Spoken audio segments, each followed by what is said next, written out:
ultimate purpose is not survival. It's finding purpose in what you love. Maybe branching out and being like, hey, we're gonna sit down and have a couple hour podcast too. What is that? Is that the Is it? Is that just the? So that's just we talked for 5 minutes. Yeah, just is it though? So that's sweet. So instead of having we used to have I've always been in splitter, and then had two headphones. Yeah, so greasy. Now it can individually control. It was not this just you got one like aux cable that clips and amp. That's cool, man. Yeah, really nice. Yeah, it's starting to get professional. It's very professional, dude. This studio looks amazing. Yeah, amazing. I feel good about it. Yeah, is that light on? Yeah, it is on. Okay. Yeah, we're good. We're good. going. We're going. Let me do a sync real quick. Yeah. Let me do one more, but not with my vagina lips instead. Okay. All right, we got to sync. Awesome. Yeah, dude, I feel good about the studio. Yeah, it looks great. Yeah, it turned out cool. We fucking when we first looked at this studio space, I'm gonna turn all my shit down. When we first looked at this studio space, airplane or something. we were across the hall. That's where you recorded with me the jam Little session. jam session. Yeah. And, but which, by the way, I'm a far better guitar player than that. dude, I know. I literally put in the comments. I was like, "Don't judge us too hard." First of all, I haven't played the drums in 3 years. Yeah, it's been a while for me. Even though I've been playing for 20. God, I've been playing for 24 years. Yeah, that's weird to say. Wait, 24 years since I was 8. Wow.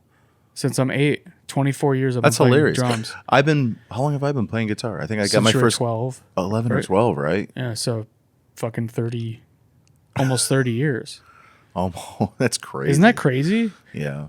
I used to be like, oh, I am 24. And that's I've been playing Yeah. the drums for 24 years. I'll tell you what, I know we just recently, I don't know if I want to bring this up or whatever, but I was telling you on the phone, I was like, I'm not a percussionist, right? Yeah. And that's your biggest gripe with a lot of the stuff I've worked on is man, it's okay, but the percussion. There's something weird in there. Yeah, Something the percussion, a lot of it seems like a lot of the time, because you know what a percussionist would actually do. I have not a freaking clue. Yeah.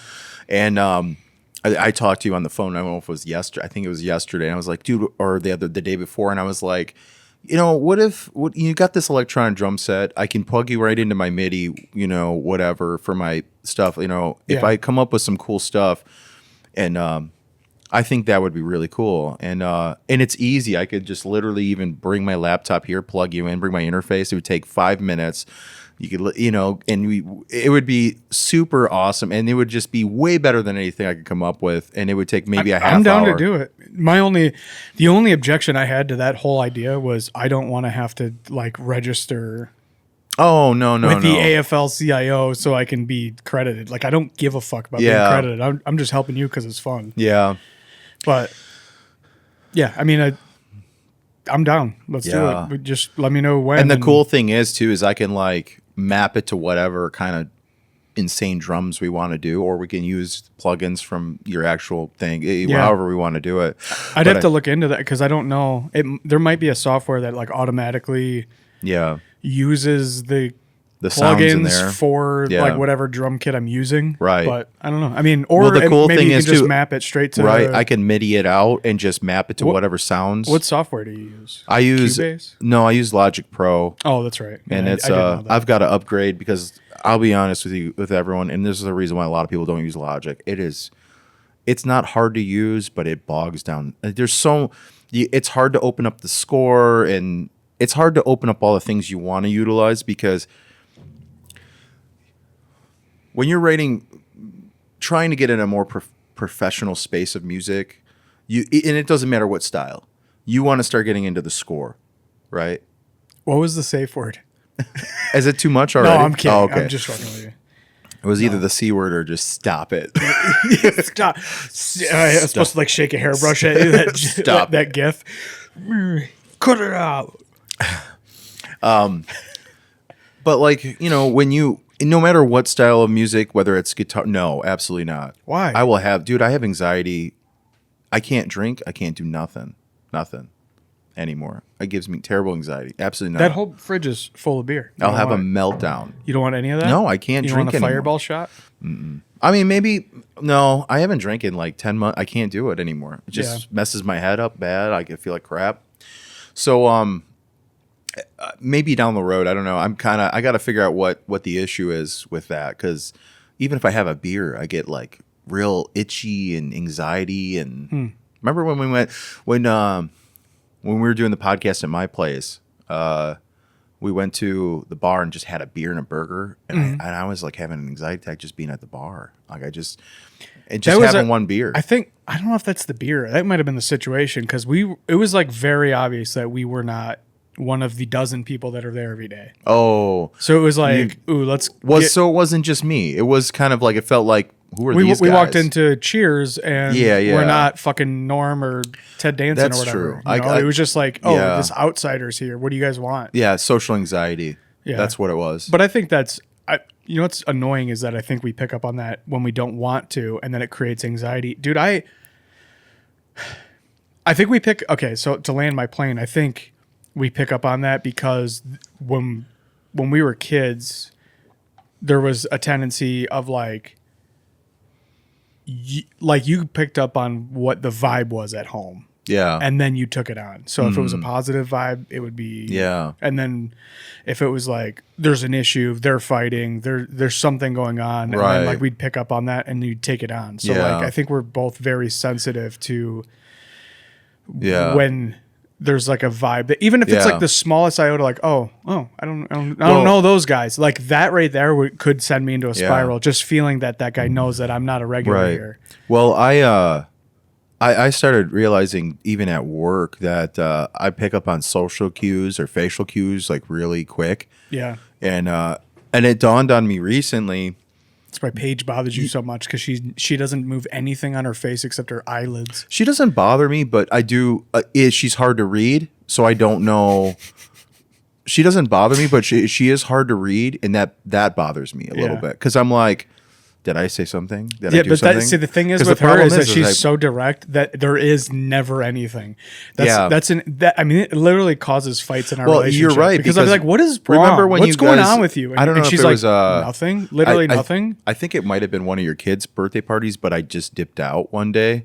And she That's was your move. But sometimes, not always. Yeah. But there were so many people there. I didn't want to. I mean, I'm going to say bye to 40 people. Like I really didn't want to do that. So just like I kind of told a couple, like Mom and Uncle Dave, like whoever I was sitting by. Yeah, I was like, I'm gonna get going here. Yeah. And then I just text you that I left or whatever, and Paige was like, "You didn't even say bye," And I'm like, "I'm sorry. I have anxiety about saying goodbyes. I don't know what it is. I never friend parties when I used to go and hang out with, my crew back in the day. I would just be like, "Hey, out," kind of like that. And it's nothing personal. It's just I have severe social anxiety. I am not a social person at heart, but I'm a huge talker. Like I love having conversation with people. Yeah. So I seem very social, but inside my soul's being consumed a lot. Like I feel like I don't know how to explain that, I guess. Yeah, but I have a lot of the same traits, because I love talking to people until I don't. Yeah. And then it's like, this has to end right this second, or I'm gonna freak the fuck out. Exactly. And like, and maybe not even like, dude, today. Okay, I'm about to go on a rant about Costco, because fuck that place. Oh my God. We're having a. I just turned 32. We're having my birthday party this weekend. Yeah. So we always like get food and whatever for our parties. Yeah. And so Paige is like, let's go to Costco real quick. I think they sell like the pinwheel sandwiches pre-made so we can feed everybody. Yeah. Like, okay, cool. Yeah, let's go. And then we go, and I was like starting to be in a bad mood, because I did this hard ass Olympic lifting workout today. Like I burned like 1,200 calories in my workout. Dude, I saw that. I'm like, how? Yeah, I worked out like a fucking savage. My heart rate was like 180 for like 2 hours. God, I need to do that. And I felt great right after, and then I was like, ooh, I'm like getting miserable, and I don't know why I'm getting miserable. But then I'm telling Paige this. I'm like, I forgot to put my CPAP mask on last night, so maybe I slept like shit. So I'm being a little bitch. We get to Costco, and she had ordered the membership on the website, but so we had to go to the service desk to get the cards. Yeah. It takes 35 minutes for us to be seen, even though we're next in line. All the people returning stuff were getting seen first, and then they were like, "Oh, hey, while I'm here," and you're like, "Motherfucker!" So like, they're doing like guest services when they're only supposed to be doing exchanges. So I was like getting pissed. Yeah. And then so whatever. That's just like a fucking. It's Saturday morning. We finally get through after 35 minutes, 40 minutes, whatever the fuck it is. Yeah. We finally get through the customer service thing, get our membership IDs. And I'm telling Paige the whole time, I'm like, let's like just do this quick because I can feel that I'm fucking miserable right now. And she's like, you know, I'm like, okay. She's like, okay, let's just get what we need for the party. Sure. Yeah. So we're looking for these pinwheels. We go through every single aisle that's refrigerated. They don't make them, or they don't have them. Oh no. And then we go. Then it's like, okay, well, what do we get? So she's like comparing charcuterie board fucking pre-made packages. I'm like, who gives a fuck? And she's like, well, this one only has 2 types of cheese. I'm like, no one is going to walk over to a board of meat and cheese and go, there's only 2 types of cheese. These cheap fucks, you know, like no one's going to even pay attention. You know what? I might stop by just to make that comment. Please do. That would be hilarious. And then so she's like doing like one of these, like look left, look right, look left, look right. I'm like, hey, just fucking this one. And then I need to, you go into Costco. Everyone is given a fucking semi-truck trailer to push around that is 8 feet wide. Yeah. There's 300 people in every single aisle because it's Saturday morning. Yeah. Everyone's bumping into each other. I'm like getting overwhelmed because we're supposed to be gone for 20 minutes and we're already like an hour in when we start looking around. Like once we give up on the pinwheels, it's been an hour. So now we're looking for like, okay, let's do chips and dip, and like what kind of dip, and like well, what kind of chips, and then I'm bumping into people, fucking annoying old ladies walking around on speakerphone. Like I was standing in a spot. Paige was coming around the corner. I was standing in a spot waiting for her to like get back with me. Yeah. And a lady walks by me and goes, yeah, on speakerphone, talking, and I walked up to her and I went, nah. And Paige's like, are you out of your mind? I'm like, she just did that in my fucking ear. Like, I was in a mood, dude. Oh my I was like, God. yeah. And she's like, and I like fucking bitch, you know, like I didn't say it to her, but I'm thinking like fucking bitch, you know. It like, is weird when people are real just loud talking in my ear. loud Like, on the phone in the store. We're in a why? warehouse that is designed by the same assholes that made Home Depot. Like everything is 18 feet apart. Why are you in my ear? Why did I feel that your lips were chapped when you laughed when you walked past me? Like, why are you that close to my head when you have 40 feet of space? I heard that your lips were chapped. And yeah, right in my ear. So I went and I did it right back to her. I went, yeah. I made the same noise right in her ear. Yeah. And, I mean, in a non-illegal distance. Dude, don't ever go to Florida. And Paige was like, what are you doing? And I'm like, fuck that bitch. Yeah. I'm like, are you kidding me? Like, and she's like, it is not that serious. I was like, okay, but that was annoying as fuck. And I needed to get her back. I'm like, I'm being a 6-year-old. Let me be a 6-year-old. Yeah. And then basically I'm in a fucking mood. Like like, now I'm like fully overwhelmed and I'm like, get me out of here or I'm going to be on fire. And she's like, let's go down this aisle. And then we go down that aisle. And then that leads us back to all the way to the back of the building where the deli was. Like we circled all the way back. And I'm just like, oh my God. And so we ended up getting a little fucking argument over like me being so overwhelmed that I was not being nice to her. Yeah. And I was like, once we got in the car, I was like, I'm sorry that I'm sorry that I fucking said the good what thing, I said. the what I good thing said is when I was that overwhelmed. the good thing is that this is why you guys are such an amazing couple, is because she's so direct. Because I cannot be someone who's nonchalant. Yeah. I'd have to be with someone who's like, hey, you're being an asshole. You need to stop. You're acting crazy. Yeah. And I'll be honest with you, not a lot of people are that way. Not a lot of, well, I don't know. No, I dude, there's all of the women that I've dated they internalize. Yes. And like when I'm overwhelmed and I'm anxious and Yeah. I'm being a dick because I'm overwhelmed, Yeah. it's never like, oh, I'm it's never me being like fucking Paige. Yeah, it's yeah. never that. No, it's like, of course it's like, not. dude, if I get one more input, if I smell Yeah. one more thing, I hear one more thing, I Yes. see one more quickly Dude, moving thing, I think I'll feel like I'm on complete fire. I don't want to. This is like real speculative, and so forgive me if this is like weird to say, I kind of think that we're all somewhere on the spectrum, dude. Yeah. Like hyperfixation. That- I can't all stand of that- sensory input. I cannot stand all of sensory that input. preemptive shit to say something that like no shit. Yeah. I don't know if this is real controversial or not. Well- but we're obese and have red hair. It's like motherfucker. Like no, yeah, Well, fucking gray hair now. Okay, Paige. Me and Paige were. Paige literally is a behavior analyst. Like Yeah. she can diagnose. But, yeah. She can make the diagnosis. Yeah. right? Or at least have it a good. Yeah. No, I mean literally. That's her job. Oh, She, okay. like, she, like, I yeah. didn't know So that. Wow. she was telling me that I'm autistic, Yeah. and she's like, "Well, you're definitely emotionally impaired, but I think you're autistic too." And I was like, "I don't." She was kind of being playful, so I was Yeah. kind of like, "Fuck you, give me some proof." And she goes, "You put on a pair of socks that were two different lengths, and it set you into a spiral where you threw away half of your clothes, Yeah. and now you only buy one brand of socks." Yeah. And she's like, I don't have that one. "You're not Oh autistic." no! You know what I do? I only buy one kind of sock, one kind of underwear.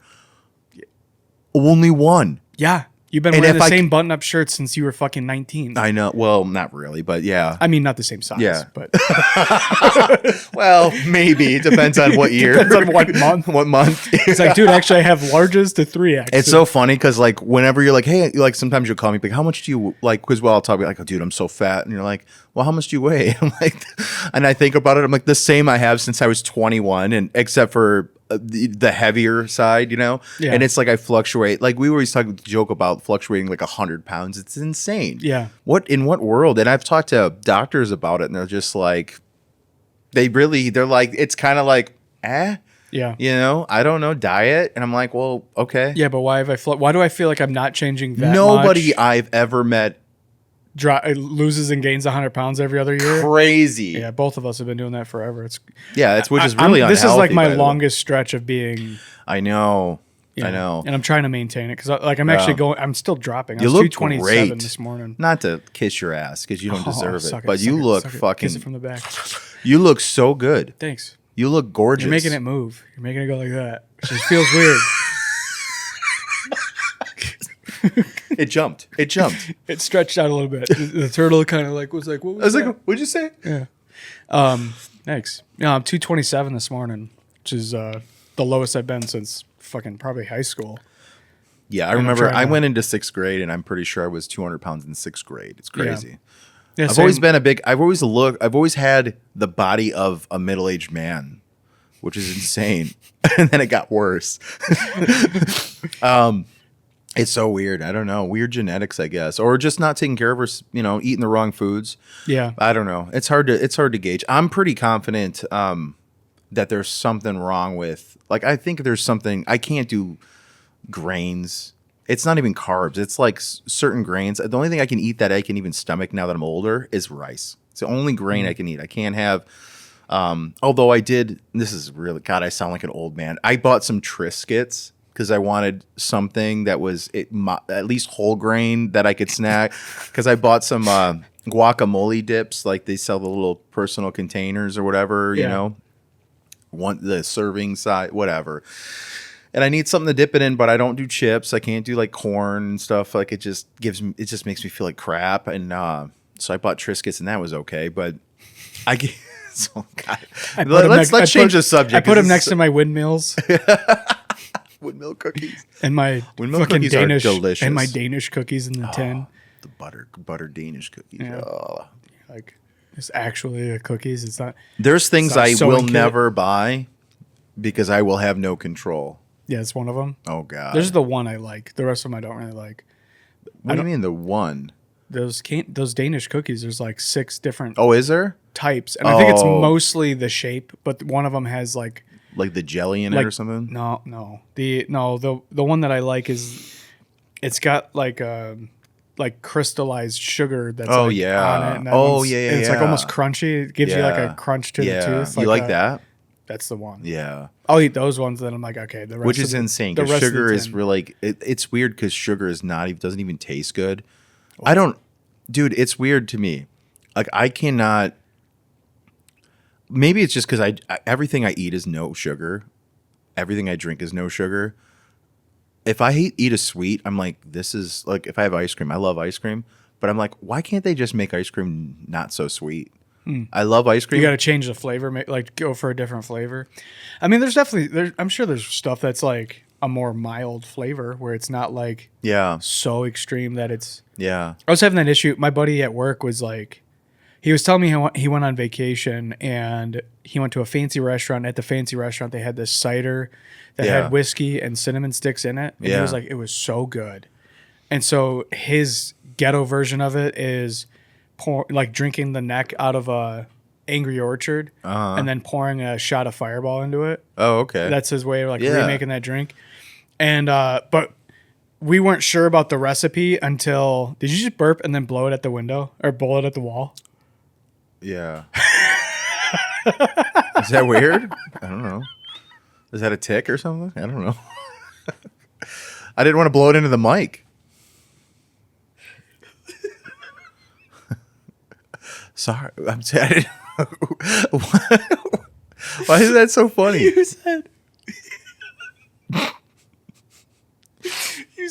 said, yeah.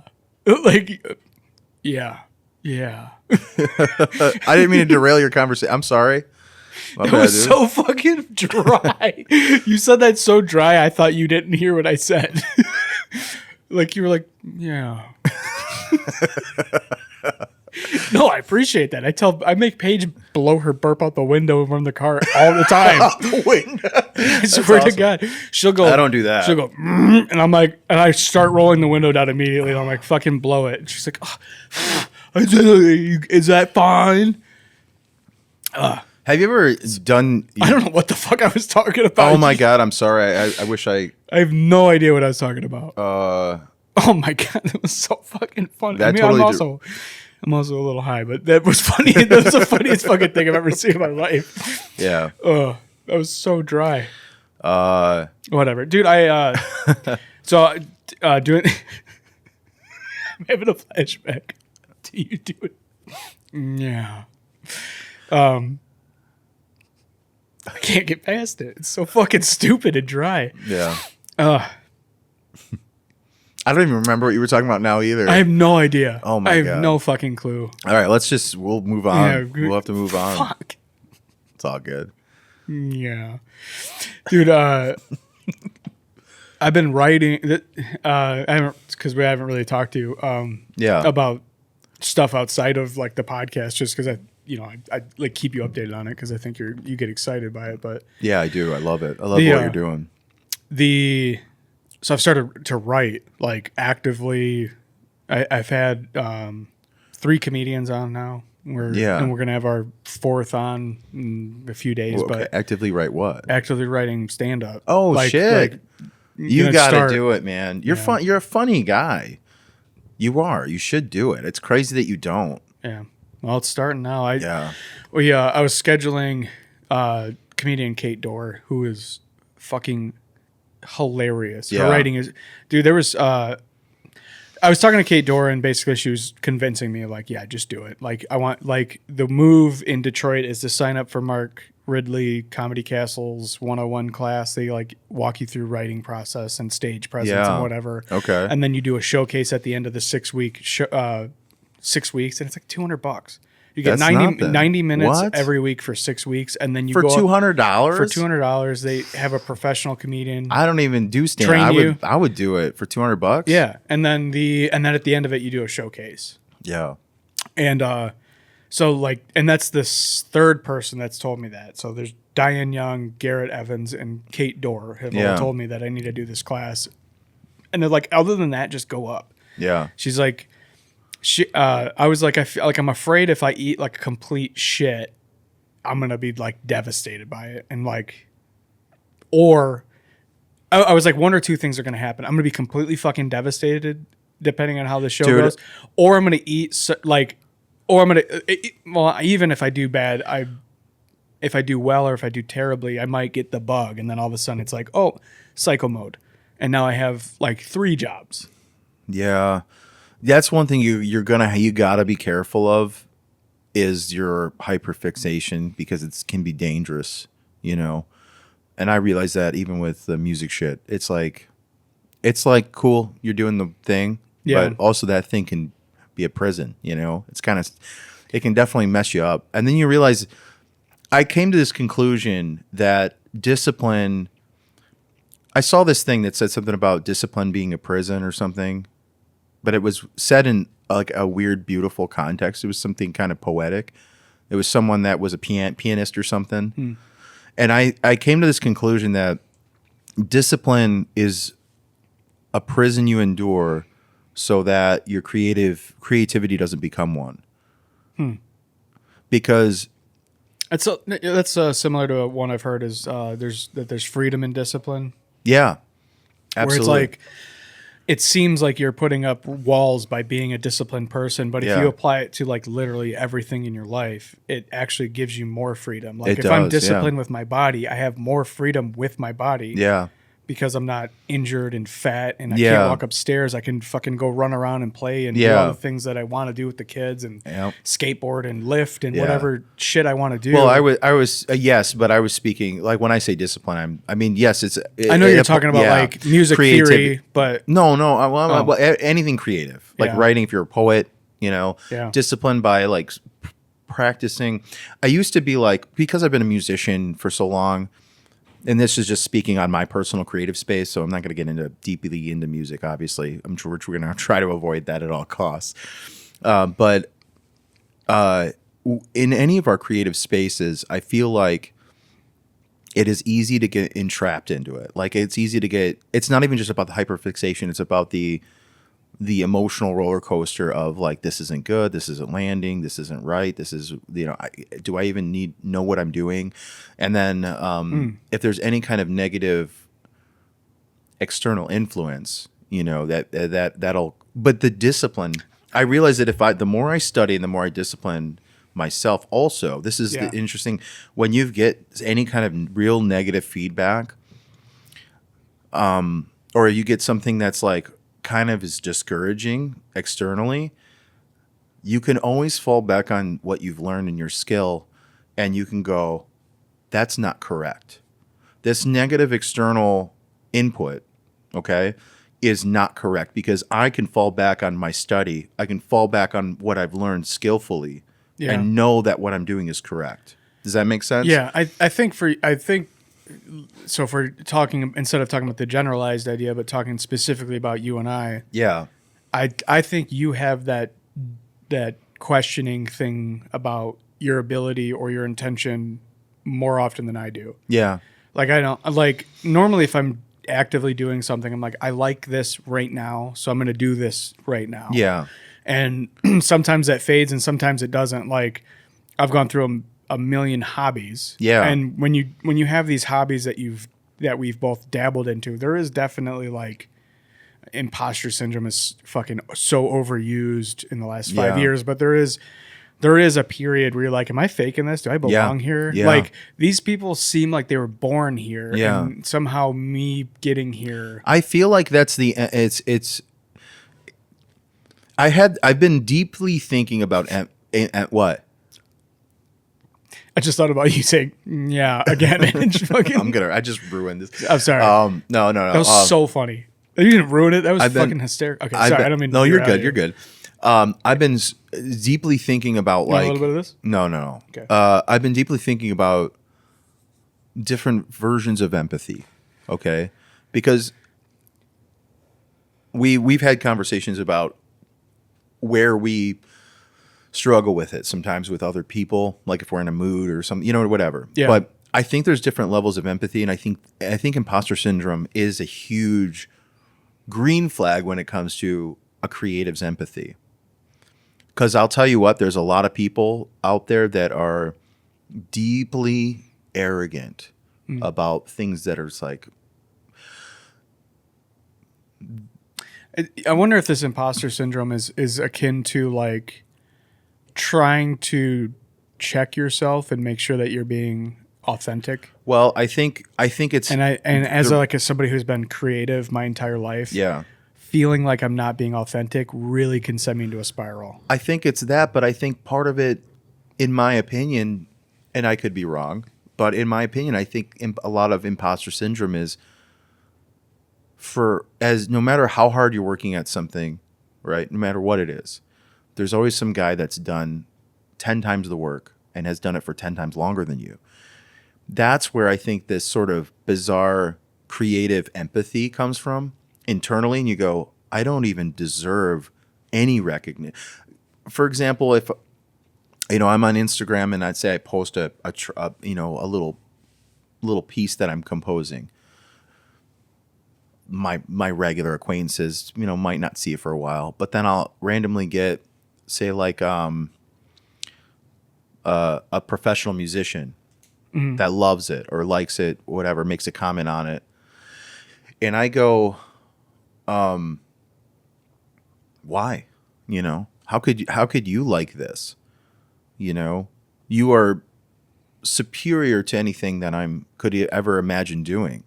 Well, educated, professional.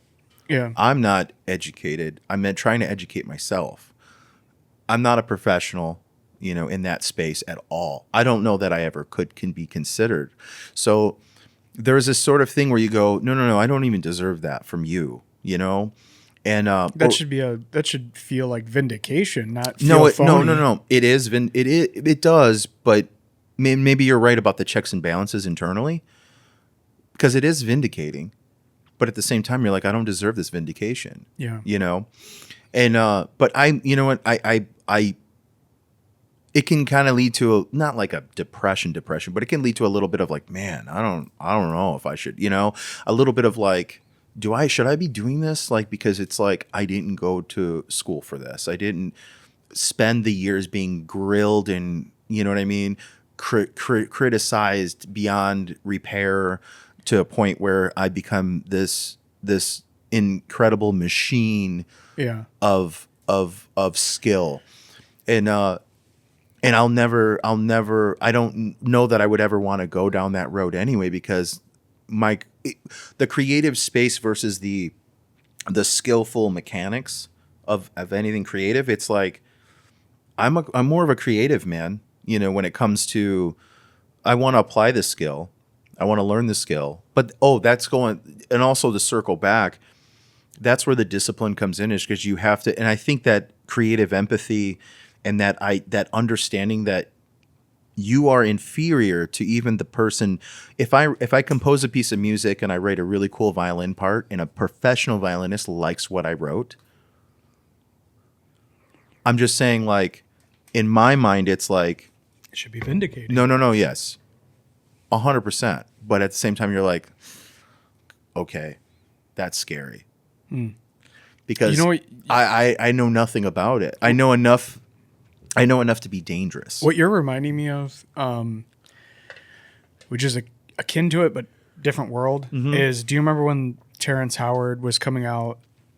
Terrence Howard went on Rogan's show to talk about some mathematics stuff, and people were shitting on him like, this guy doesn't know what the fuck he's talking about. Right. Like, there's no these. And I think it was Eric Weinstein. Was it Eric Weinstein? Came on and was like, the reason people don't respect the way he talks is because it's not the way that people in academia talk. Yeah. And so because he is self-taught, he speaks and consumes this information, speaks about it and consumes it in a different way than someone that was taught how to consume and how to speak about it. Right. And that's what you're reminding me of right now. Like with music, like, although you didn't go to, you went to an arts high school. Yeah. That's something, I guess. But that's something. But you didn't go through a music program. Yeah, I didn't go to Berkeley. I didn't go to, any of them. It doesn't have to be the top of the top. Like, you didn't go to any of them, but you've been obsessed with music for, we were talking about this earlier, like 25 years, 30 years we've been in this world of music. Although it's not like 30 years of someone who's like a super disciplined, nothing but a musician. Exactly. Yeah. But it's 30 years of like dipping your toe. Yeah. You know what I mean? And does that mean that you're not allowed to have space in this world. Yeah. You're not allowed to take up space in this Yeah. world because you didn't go through some academic course. Yeah. Some people believe that. I don't believe that. I No, speak no, English, but yeah. I didn't. I don't believe that. I speak English. I didn't go. I don't have an English degree. Yeah. There's a lot of people out there that can write better than me. But I'm telling you what, my work ethic Yeah. will surpass a lot of people that have this arrogance about them belonging and others not. Well, And that's where Yeah. when we circle back to the shit that we've both been dealing with our creative shit on the internet. yeah. It's like, dude, I work my ass off for this. Yeah. Am I the most interesting person on earth? Fuck no, Right. dude. I have a very basic life, except for these handful of things that I like to do that are different than most normal Than fucking the pipe norm. fitters. You Yeah, know, right. But like, my work ethic is what's setting me apart. There's a reason I'm like, this is doing as well as it's doing. I work my fucking ass off for it. Yeah. So like, even though there might be a very interesting guy who can hold court anywhere he goes, Yeah. he's not working like me. Yeah. You know what I mean? And Absolutely. Yeah, you work harder when you don't have. Yeah, I feel like you work harder when you know you don't deserve it. You don't deserve the vindication. well, I don't know if you don't. Oh, maybe you that's the know wrong it's- way. That's the wrong maybe way you to put it. feel- Yeah. Maybe you internalize it. You don't deserve it. Or, Yeah. Or there's a slim chance this is going to work because you didn't go to a music school, Yeah. so you don't have all of the connections and kind of head starts Yeah. that a lot of those kids do that Right. do go to the top of the top, the fucking Brown universities, the Right. Juilliard, the Yeah, whatever yeah. the fuck. And then they're starting on the 1 yard line and you're starting on the other 1 yard line. And it's like, okay, who's going to get there first? Well, obviously the guy who went to school for it Yeah. and has all of the connections that of the people that went to the university and Yeah. and the businesses or whatever Yeah. that they work with. Of course, those people are going to have a fucking leg up on you. Yeah. That doesn't mean that it's impossible to get there. But you know what? The layman, the reason sometimes the layman has the upper hand is their humbleness. A good example is I'm no longer a part of it, but I was a member. I'm not going to get too specific because there's a lot of people affiliated with this group, but I was affiliated with for a short period of time with a prestigious like online group that was in the realm of orchestration and composing. yeah. And I got reamed. Everything I posted, every question I asked, every score I put up there for criticism, I was chewed apart. But I'll tell you what, I'd rather that by people who are prestigious. Dude, but there's two sides to that coin, right? Because it's like If you have something to teach me, I want to learn it. exactly, But also, why do you need to act like you run an HOA? exactly, yeah. Like it's a fucking group Yeah. online. Yeah, yeah. It's not like this is not like prestigious because of the membership are people who are doing the dream. Sure. yeah. But prestigious as if you're like in this like skull and bones society that's like you're Yeah. gonna be a billionaire in this world because of that. No, it's some like, people imagine themselves in that realm, I think, and it's not the case. Most people, Dude, in that creative that space, that skillful and creative space, they're not. There's a lot of bitterness because it's an endless amount of work with very low reward. it's not even just that you're working your ass off for nothing. Yeah. It's just people on the internet in general are miserable fucks. Yeah, that's I true, can't tell you too. how many times I open They up. kind of take out their stuff on the world. Yeah. I don't really like. I try to respond to our comments and stuff once in a while, just to like show some kind of engagement because I do appreciate the people that watch my shit. yeah. But so I'm trying to stay distant from the comments mentally because I don't want to care about it. I just want to be like, I just want to express gratitude because I do appreciate it. But Yeah. I don't want to be the guy that's like reading his comments obsessively because I don't want that to skew my mind about how I feel about what I'm doing Yeah. or what I am doing. Absolutely. So like I'm trying to be careful there, but once in a while I'm looking for a comment to respond to, like, oh, whatever, check out this episode, if you like this, or thank you for being here, whatever. I'm glad I could make someone laugh, whatever the fuck. But then I go on some of the shit that I read through where it's just negativity for the sake of being negative.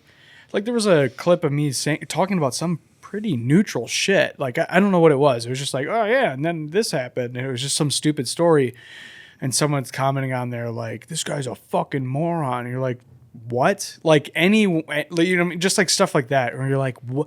You're you're miserable because you're laying in your bed scrolling through videos at midnight. Yeah. And I'm like, and so you're just like hating for the sake of hating. Like, what? Like, why are you here then? Like, if you don't like it, keep going. No one made you stop. Yeah, you just scroll up. And that wasn't even like a controversial one. Like, I've had a few videos where I was like, this might be a bad idea, but whatever, I'm putting it out. and not that I have some crazy ideas. I just I was talking shit about ice or whatever. Yeah, Or talking about like what white privilege actually is. And like that one got some hate. They were like, oh, this guy's been brainwashed. I'm like, no, I just, I recognize, reality. Yeah. But and I'm not even, as I'm getting older, I'm like more conservative than I am liberal, which is crazy. I would have never thought that. But now I see like a fucking coexist sticker. I like roll my eyes, almost crash. It's just like, fucking come on, but. I feel like as one side, I've always been pretty central, but then like as one side gets crazy, I'm like, all right, we're gonna squeeze over a little bit. Let me squish over a little bit. It's like when you're one in a side bar. or the other. When you're at a bar and someone starts saying some wild shit, and you just kind of scoot over a little bit. Just like inch over. I don't know to the about other guy. that too much. I don't know about that too guy, much. That guy's a little too comfortable saying that word. Yeah, like, let me just fucking scoot over.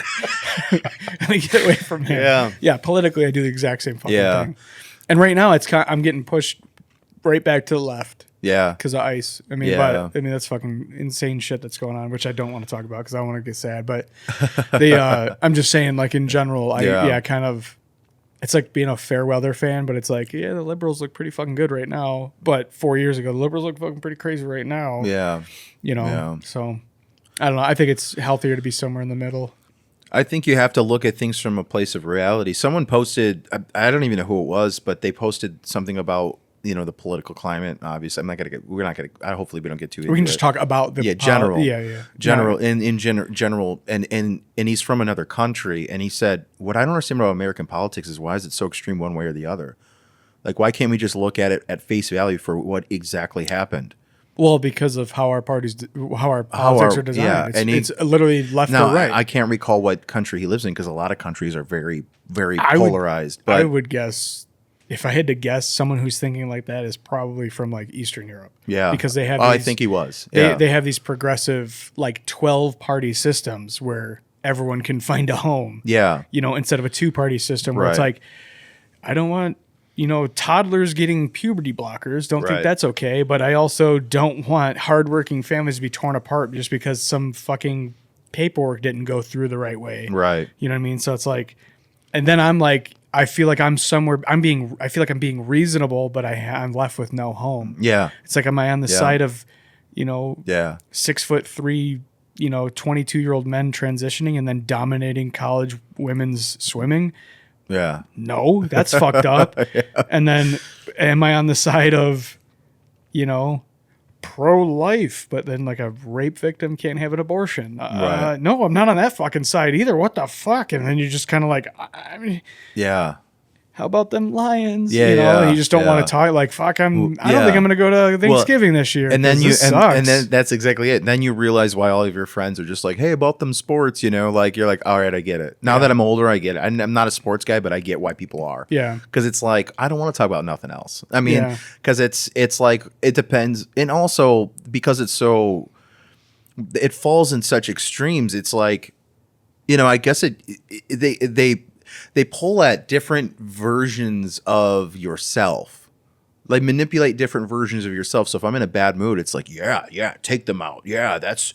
But then I'm like, but if I'm feeling empathetic, it's a whole different world. And then I'm like, no, you know. So it's like, man, it's really been. I hate to say it, but I feel like a lot of stuff in overall is just a giant psyop in a weird way. Not to be conspiratorial. For sure. I mean, but it's all mental games. It might not be, some Operation Paperclip, but for sure, people are turning a blind eye to weird shit to make sure that people still believe most of what they believe. Exactly. And I see that when I created our podcast's Instagram's just like, who do you like? And I'm like, I don't know. Click, click, click, click, click, click, click, click, click. And I just fucking followed 1,000 people that I don't even know Yeah.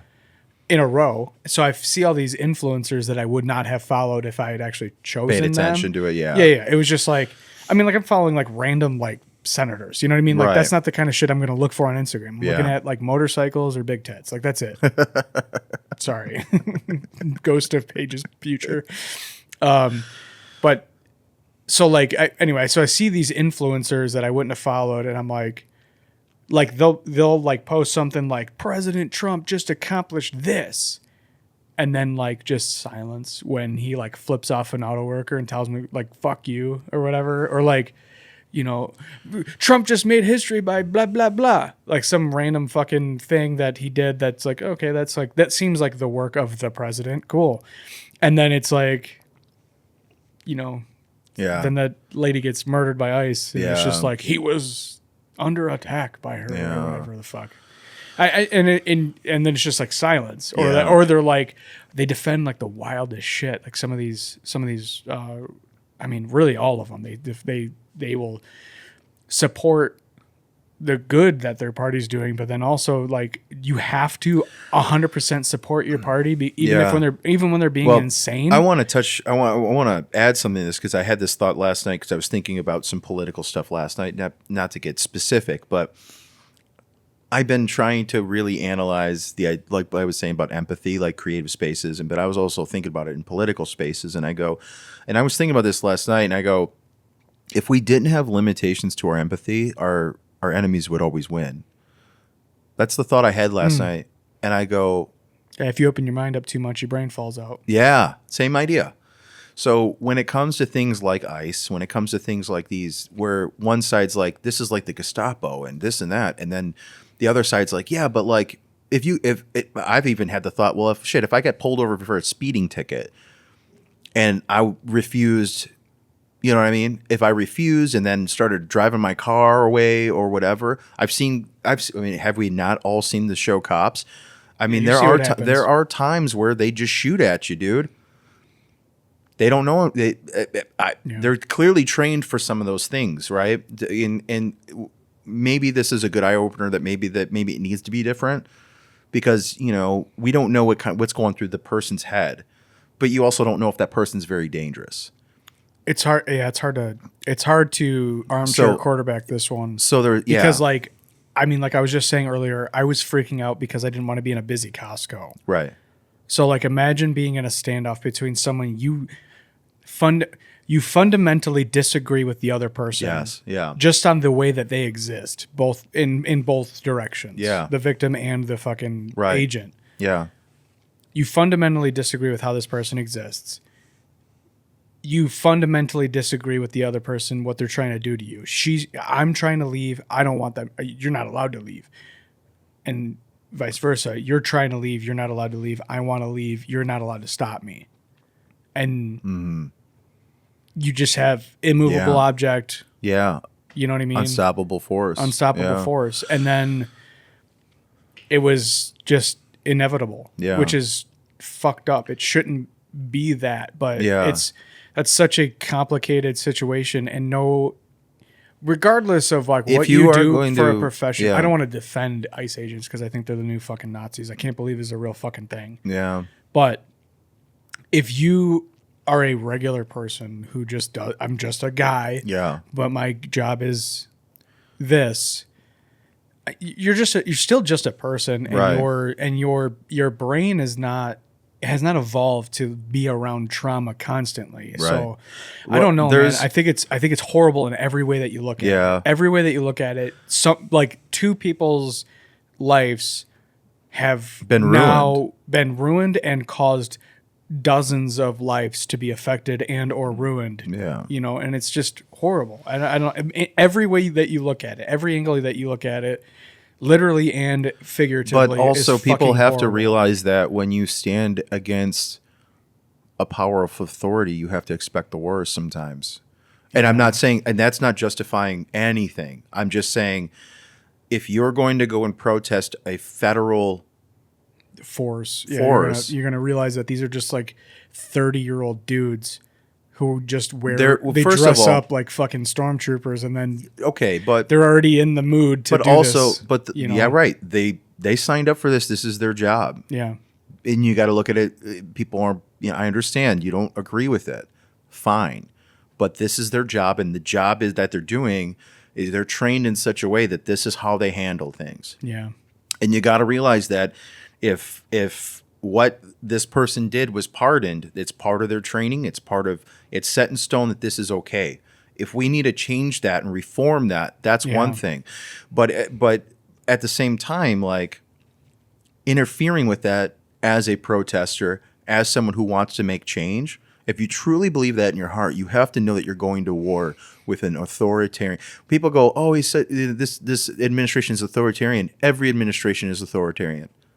Every administration is authoritarian. Because to say that wouldn't have happened under any other administration is crazy, because it does happen. The only reason it's so televised now is because of the hate of a. I think if people are saying, I don't mean to step on your point. No, you're but good. No, go ahead. I think if people are saying this wouldn't have happened under any other administration, it's because of the tactics and the fact that those people are even there in the first place. Yeah. This administration sending them to a place where they're not wanted and they're not needed according to the people that occupy that land. You're not wanted, you're not needed. But because this fucking, I was telling Paige this and I cut it out of the podcast because she was upset about it. Yeah. Which I don't ever do. I was actually like pissed that she kind of, whatever. She didn't want to talk about it and she like got real weird and then it. Yeah, no, it's Whatever. understandable. But yeah. If that kid who found out about these Somali run daycares defrauding the government there, if that kid knew that exposing that would be the spearhead of Trump administration pulling funding for childcare for people like as a federal benefit, and then pulling funding and then sending ICE agents there, and then so you do a video on Instagram that goes super viral, takes over the internet. Yeah. That is the spearhead of people being unable to have their kids cared for during the workday, and a woman gets murdered. Do you put that video out still? I mean, defrauding the government, that's fucking, you can't do that, right? That's fucked up. You're going to get what you deserve. But is that fraud spearheading? Well, I mean, I guess you could say that them defrauding the government of Minnesota could be the spearhead, but it getting exposed really was the beginning of this chaos that led to that woman being murdered. Yeah. And I don't know, like, well, yeah. See, this is where it's going to get super controversial because you can't allow fraud.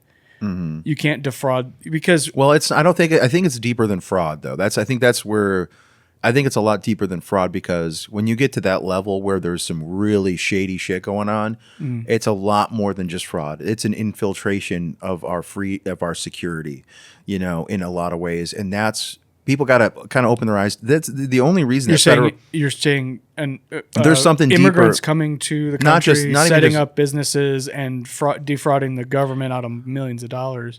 Yeah, it is fraud, but it's a deeper. No one does that without a deeper purpose, because it ain't just one guy. See what I'm saying? If it's one guy that comes in or a family or a handful of people that are doing it, if it becomes this is something that's akin to a cartel probably. And I'm assuming, I don't know, but I think that it runs way deeper, and this is sort of cartel-like activity. You got to send federal agents in because it's a deeper problem than we even know probably. And the problem is in this country, because there's a lack of transparency, you have to assume the worst when something like this happens and we start going, oh, this is crazy, this is against our rights, or how can the federal government act the way they are? You have to start. I understand why people start at the place of empathy, and they start at the place of their own emotions in their heartstrings being pulled by these catastrophic and terrible events. Yeah. But what they're not looking is the bigger picture, that no one should die, no one should be murdered, no one should be killed, no one should lose their life over not agreeing with something that's crazy. Yeah.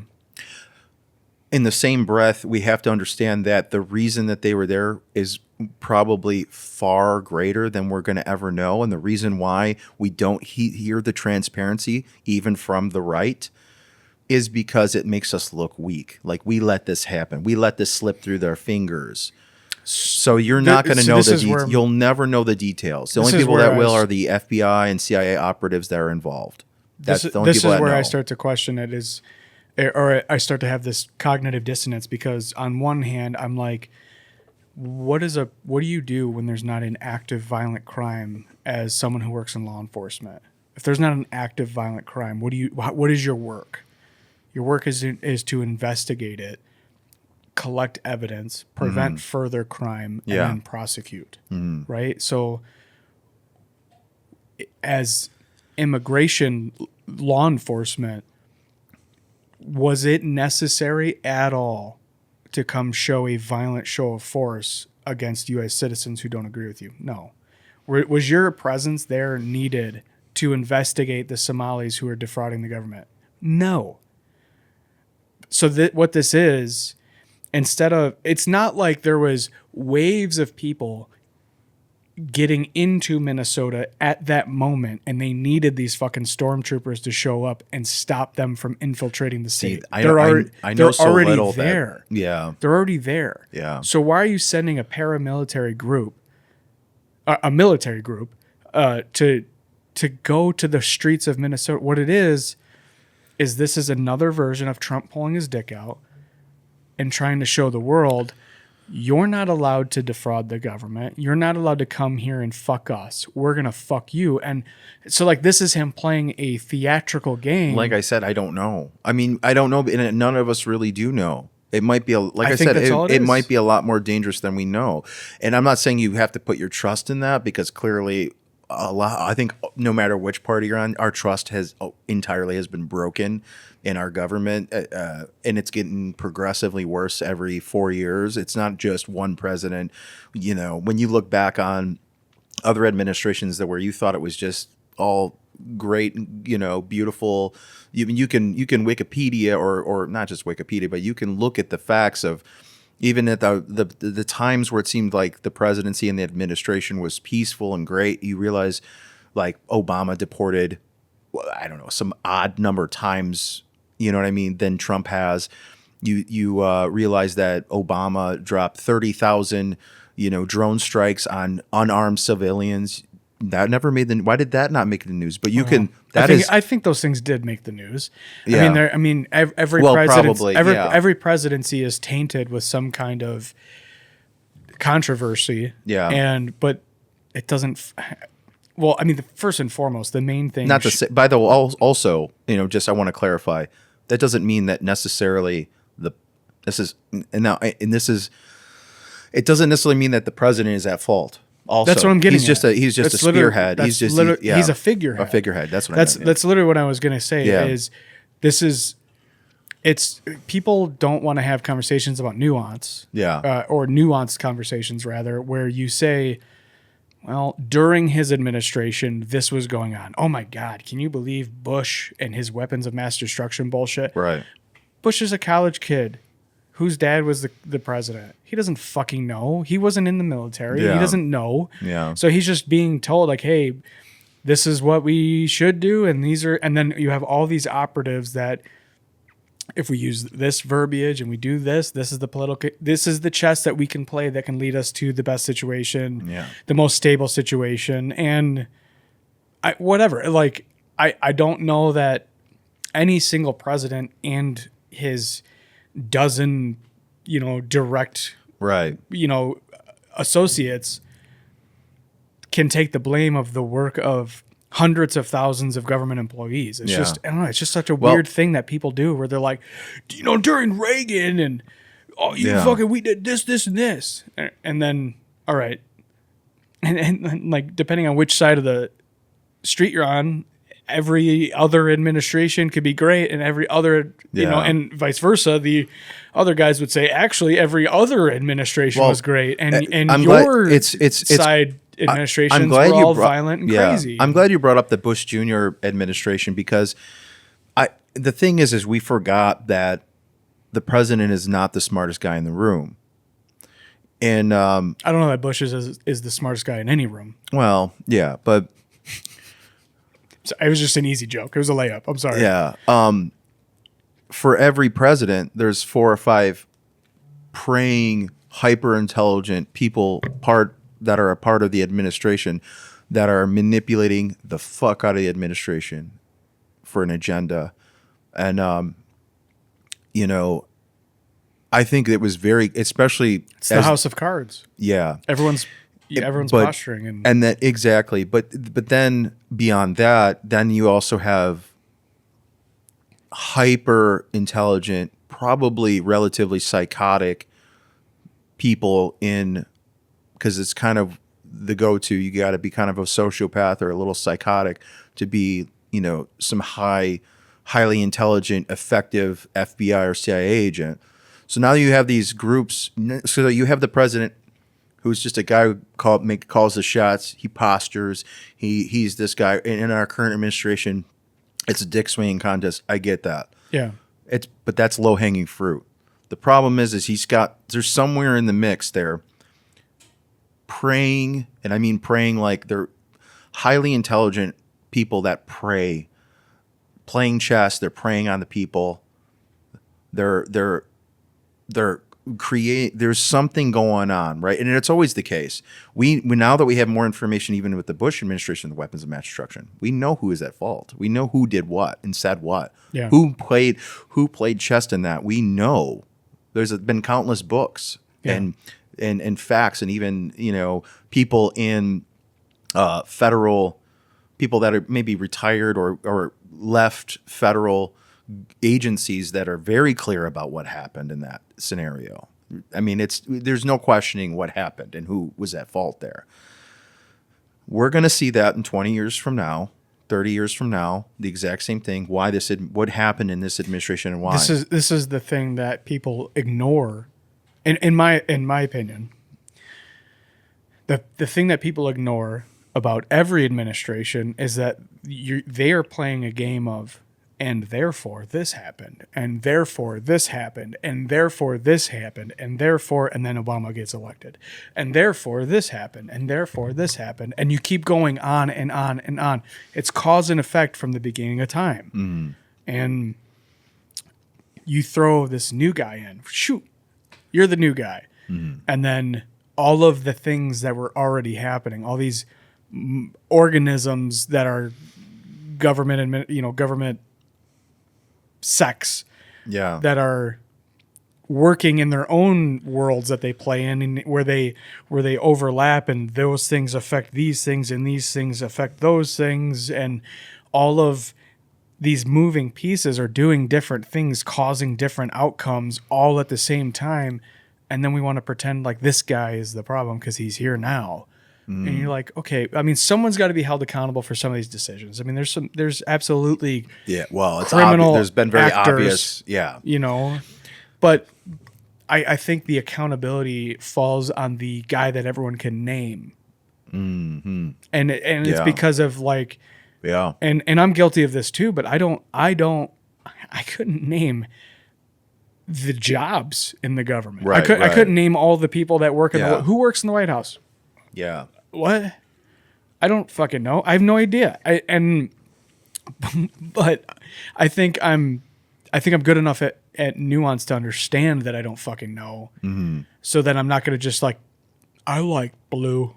That's my party. But this is also know? where the problem lies in the people that are passionate, is that like, if you don't have the information, what are you truly being passionate about? Is this a culture thing?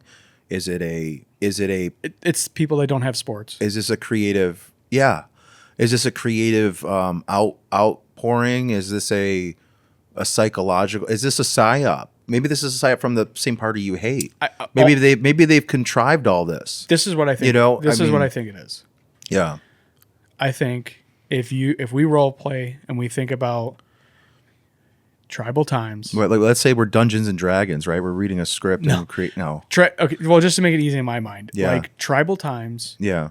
your game is a game of sex, survival, and power. Mm-hmm. And those things intertwine with each other. And those instincts are still here. Like, I need to manage my resources. I need to manage my enemies. I need to manage who I can breed with. Mm-hmm. And I'll play these games to make sure I have enough resources. I have enough power. You know? Is that me? Oh my God. I put it on silent. You piece of shit. So sorry, dude. Unbelievable. Let me make sure that it's great. It's great that airplane mode allows for your alarms to kick off, but yeah. Yeah, because when you're on an airplane, you need an alarm. You have to keep a schedule. Okay. No, sorry about that. No, it's fine. But you have these instincts that are still here today, and people are playing these games that are utilizing these instincts. And I don't know. I personally don't understand the game of wanting more power. I don't understand the game of like manipulating everyone or everything or like or twisting stories to get a better outcome. Like I'm so thoroughly like for the truth that I'll get myself in trouble by being honest. Yeah. Like I'm like, and some people are completely different than that. They're like, I will never tell the truth even if it is good. Yeah. Like, I'm just going to fucking tell you what I want you to think in that moment. Yeah. I don't know. I'll tell you, it's a survival mechanism to be in this day and age because sometimes the truth will, the truth can be, the truth is held against you all the time. We live in weird times where you think that honesty is a good virtue. It's a thing that you should do. It's a thing you should stand by, but it's going to come at a cost. There's consequences to honesty. You're going to lose jobs. You're going to lose relationships.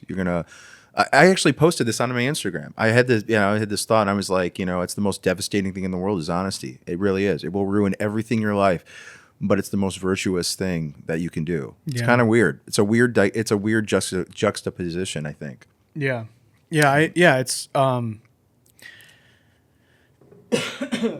I have a complex about honesty for, more than one reason, but like I've gotten myself in trouble being honest. I've hurt people's feelings being very honest and brutal. I hate saying brutally honest because there's always that guy who's just like a dick. Yeah. And you're like, oh, you're just honest? No, you're an asshole. You don't need to, like the way you think is an asshole. It's not you just being honest. It's that you think like a fucking prick, And not to throw this out there as an excuse for that or anything, but people that are, fall somewhere on the spectrum are brutally honest. They can't help it. It's not just a matter of like, oh, well, I dealt with some shit that made me think like I'm never going to be like that. Like I'm never going to lie about shit and whatever. Yeah. It's not just that. It's the fact that when you hyperfixate, the reason we hyperfixate is because we're digging for the truth, whether it's the truth in the skill we're trying to develop, you know what I mean? It's all sort of bits and pieces of what reality should be. What is the reality? Why does this work? I want to know scientifically why this works. Yeah. Right. And so that means that if a scenario is confusing, my rage in my entire life, like I've struggled with, mood problems and getting in anger issues in the past. And, it's gotten better over the years because I realized that confusion's what makes me mad. Mm-hmm. Not what you said to me, not what you did to me. It's the confusion of why that happened, why that transpired. Yeah. I can't understand it. I don't know the truth of it. So you might, like, for example, you call me out for something or whoever, right? Says, hey, man, this, blah, blah, blah. And then I'm like, well, what does that mean? What did I do? Why? And then I go, well, this is what I meant. Then you start having those sort of you get defensive, but then you get these arguments. But what I realized about, and this is why I really feel like truly like we're all on the spectrum somewhere, is that not even in our place of being defensive, it's not for a selfish reason. We're not trying to prove that we're right. Mm.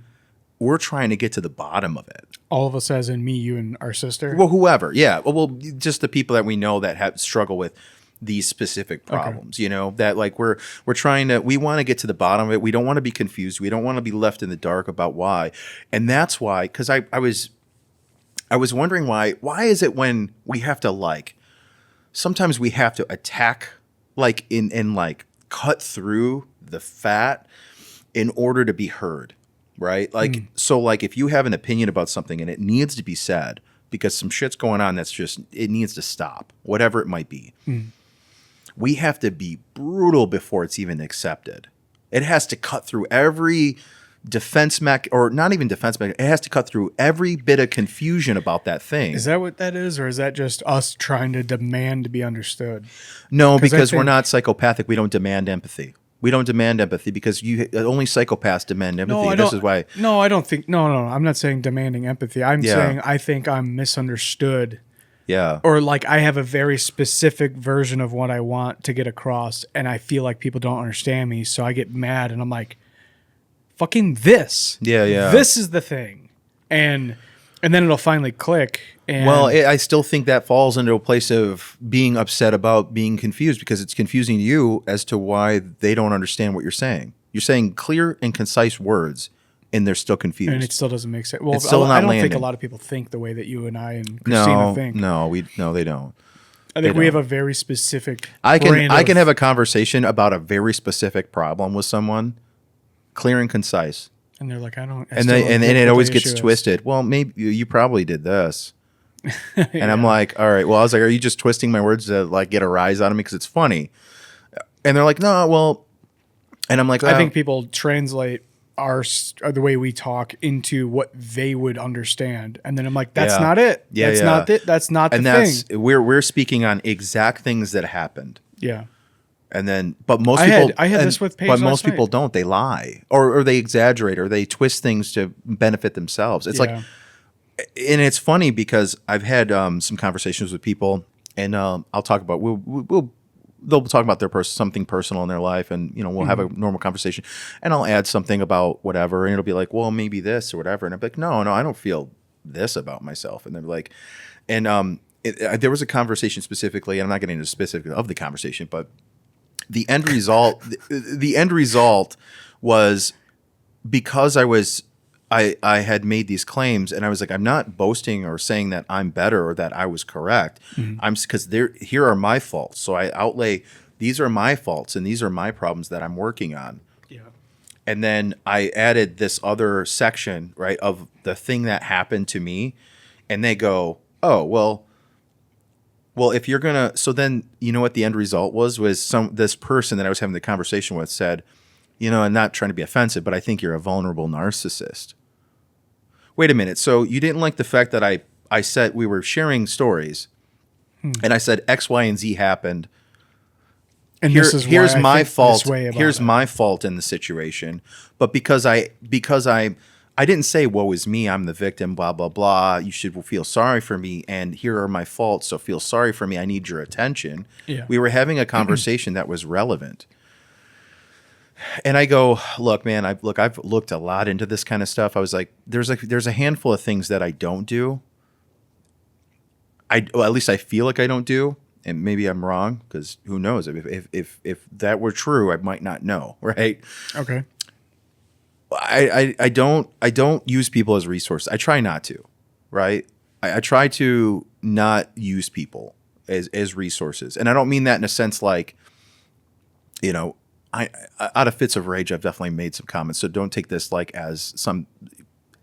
None of us do. Can I just say that? Can I just clear the air? None of us do in our family. We're not users. Most of us the three of us. For the sure. three of us. Yeah. Yeah. The three. Of us. We are Everyone around us, though. My God. pieces. No. I just want to throw that out there. That why I'm bringing this up is because I'm realizing, like, you know, in fits of anger, we've made comments, and we all have. I mean, everybody's guilty of it, saying things that you don't necessarily mean that are probably not true, and more than likely not true because you're upset, right? And I've done it, definitely have done it a lot, and I'm starting to realize like it's crazy. You got to stop that shit because it's hurtful. It's you're fucking about people's world. And if someone makes a comment to me that I'm acting a certain way, I mean, it eats me up a lot. So imagine lying to someone, not lying, but exaggerating and making someone feel bad. Now they're thinking about it, whatever, blah, blah, blah. I'm just saying, like, that's not true. But the point is that I don't think that any of us use people as resources. I don't think that's true at all. I think that we try to accommodate other people, and we go, hey, we try to barter. We're very tribal in some of the ways that we view life. It's like, I provide this, and if there's no reciprocation, I go, okay, I don't feel automatically I'm being taken advantage of. I don't have that bone in me. But after a long period, I start, we're analytical. So we start to analyze, and we go, this is too much. This is too far. And so we cut it off, right? Mm-hmm. We cut it off, and we go, no. My point is that people are going to look at worst case scenario. This is why a lot of people aren't vulnerable. What? You're laughing. The way that you describe the way that we are is making me think that I don't think we're quite as transactional as that. I don't think that you and I have this banking system in the way that we in the way that we think about relationships. No. Did I come off like I was saying that? To me, a little bit, yeah. No. That's not what I meant. Because I'm not like what not I'm like saying tallying, but like I'm just like, I'm gonna do everything that I can for my relationship or my family or whatever, and that's it. Like there's not gonna be like a you earned this or you no. You know what I mean? What I'm saying is that we don't do that. What I meant is that we are tribal in a sense that if it comes to where we're going to say something, if it comes push to shove, hey, I'm not like, we don't tally things, but we're also not idiots. You know what I mean? Where we also know when it's like, all right, this is mentally, this is going beyond. Even if we don't bring it up, we'll just back away a little bit. Like, hey, I'm gonna. Okay. I'm not saying tallying it up, because I don't do that. One thing I never do. Like, dude, you do as well. We work in trades that are brutal. Sometimes people are mean as fuck. Sometimes they're shitty. They'll ruin your career if they get a chance to. There's some bad people in these more blue collar trades. Sometimes I don't hold it against. If I see them out, like say I work at a new place and I see that guy, hey man, how you been?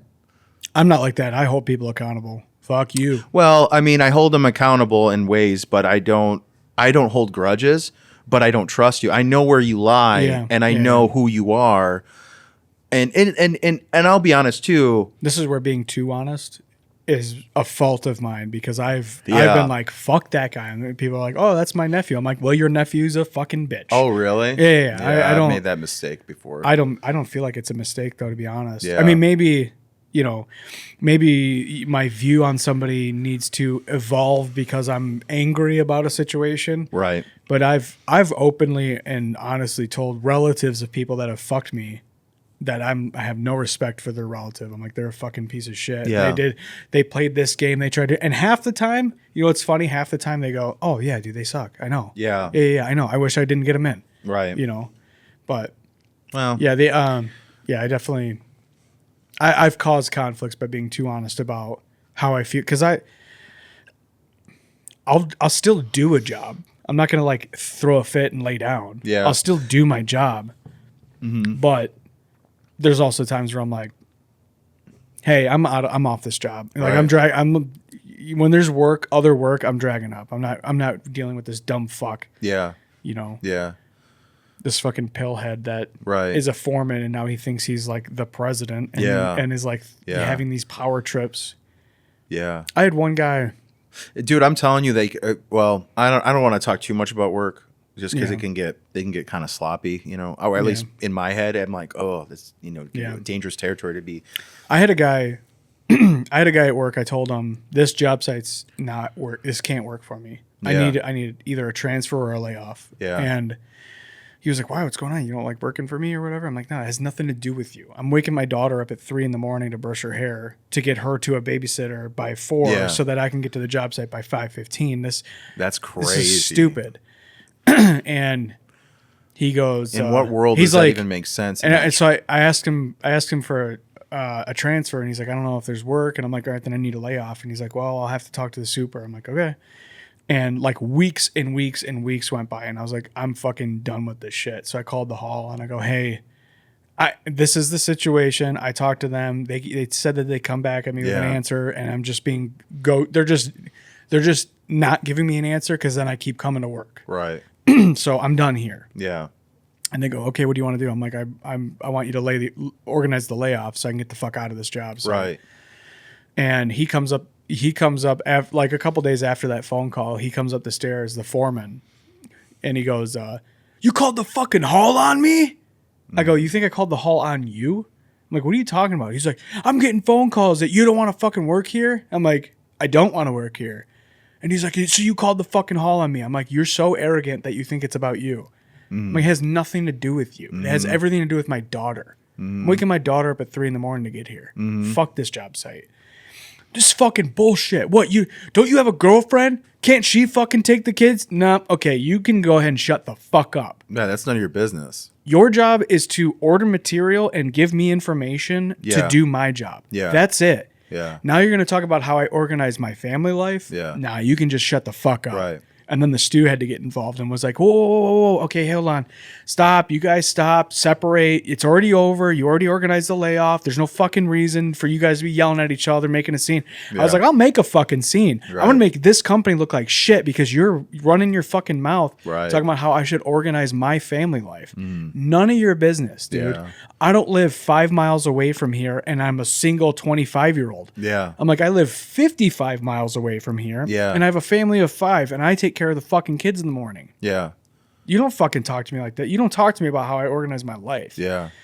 Some of the arrogance in my trade is crazy. Oh, I'm sure. These, especially guys, I don't think anyone below 25 years old should be allowed to get into the union. I don't think you should be allowed. I think you should have to be at least 25 to even apply. Mm-hmm. Because you have guys who get... Are you getting a lot of arrogance from the younger people? You get nepotism. Oh. You get, oh, this is so-and-so's nephew. Oh, God, You that's get, the this is worst. so-and-so's son. Yeah. And then they get in at 18 years old. Right. And the whole time, the fucking fitters are telling you, like, we're the best educated fitters in America. We're the best welders in America. We're the best. We're the best trade in Detroit, blah, blah, blah. Yeah. And then these stupid fucks who have been doing it for, they have only ever done this at 25 years old. They're like, I've been doing this fucking since I was a teenager.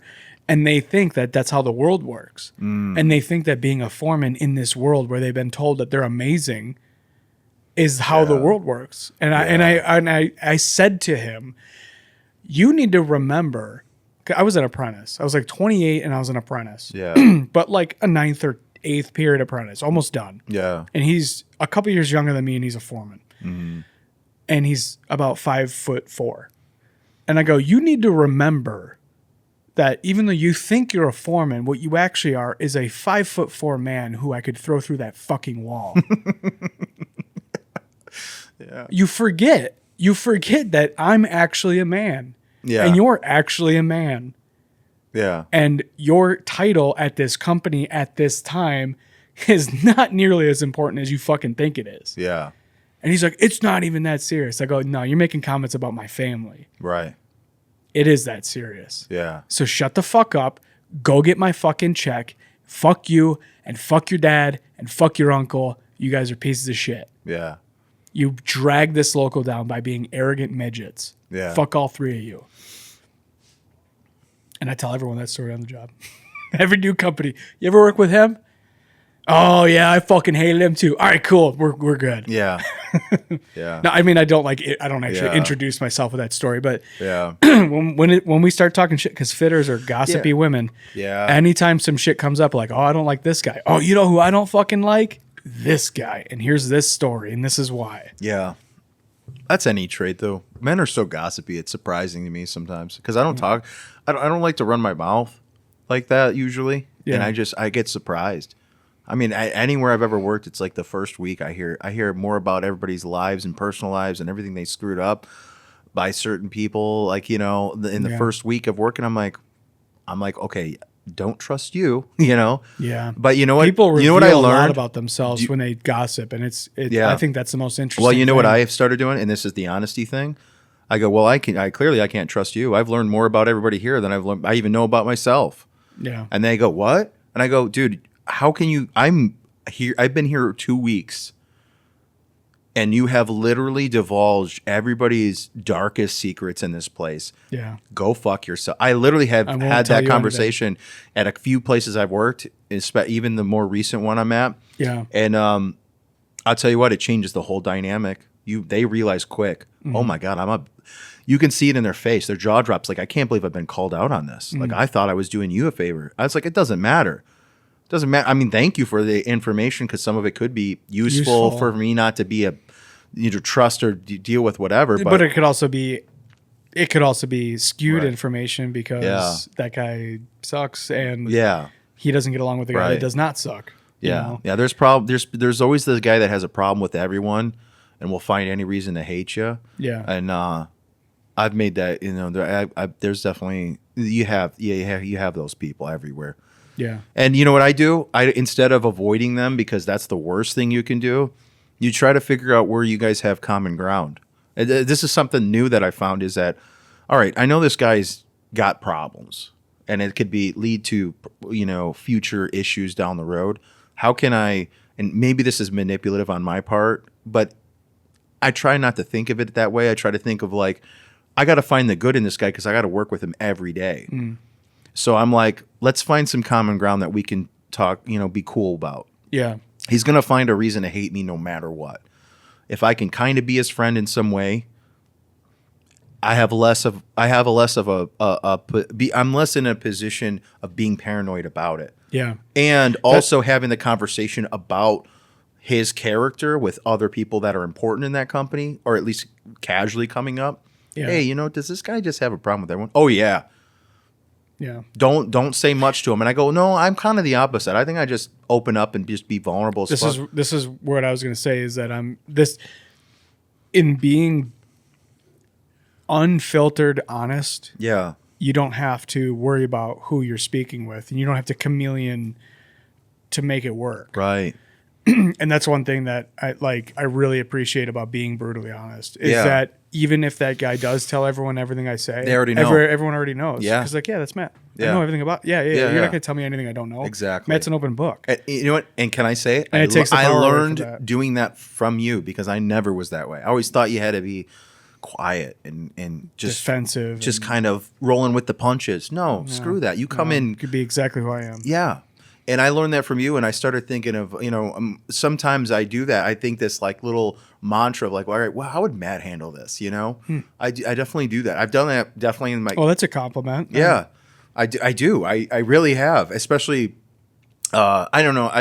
Not to get into detail, but I've had some bumps in the road. Recently. Not recently, but at places I've worked. I'll just say generically, right? Yeah. And I'm like, a lot of times when I try to manage it in my own creative way, all right, well, how can I get around this? It never ends well, and it ends in like a point of critical defensiveness because it'll build up. And I go, well, the only person I know that just comes in guns a-blazing is my brother. So how would he handle this? And so I started doing it. I went through a bit of a, we all go through it, right? Little sadness, little darkness, whatever. Went through a little period of being down on myself. And I let everyone know, hey, look, I'm not myself. I'm really down. I'm in the dumps, trying to do my job. So if I'm off, if I seem a little short with you, or if I start saying too much, just tell me and just understand that I'm in a weird place. Yeah. I told everyone I talked to, everyone that was talking, I was like, yeah, I'm just in a weird place, and you'd be surprised how empathetic even the people you think are bad people sometimes, you go, oh my God, like people really do have good in them. They're so used to manipulators and liars and deceivers that they start to take on those attributes because they feel like that's their survival tactic. Yeah. When you open up with honesty, they might hate you for a minute. Like, believe me, I've said some things where, because someone might make a comment, or maybe I made a comment and they got mad at me, and I go, I'm sorry, but that was a bitch move for you to get offended, right? There's no reason to be offended. I'm a good guy. I've never done anything to you.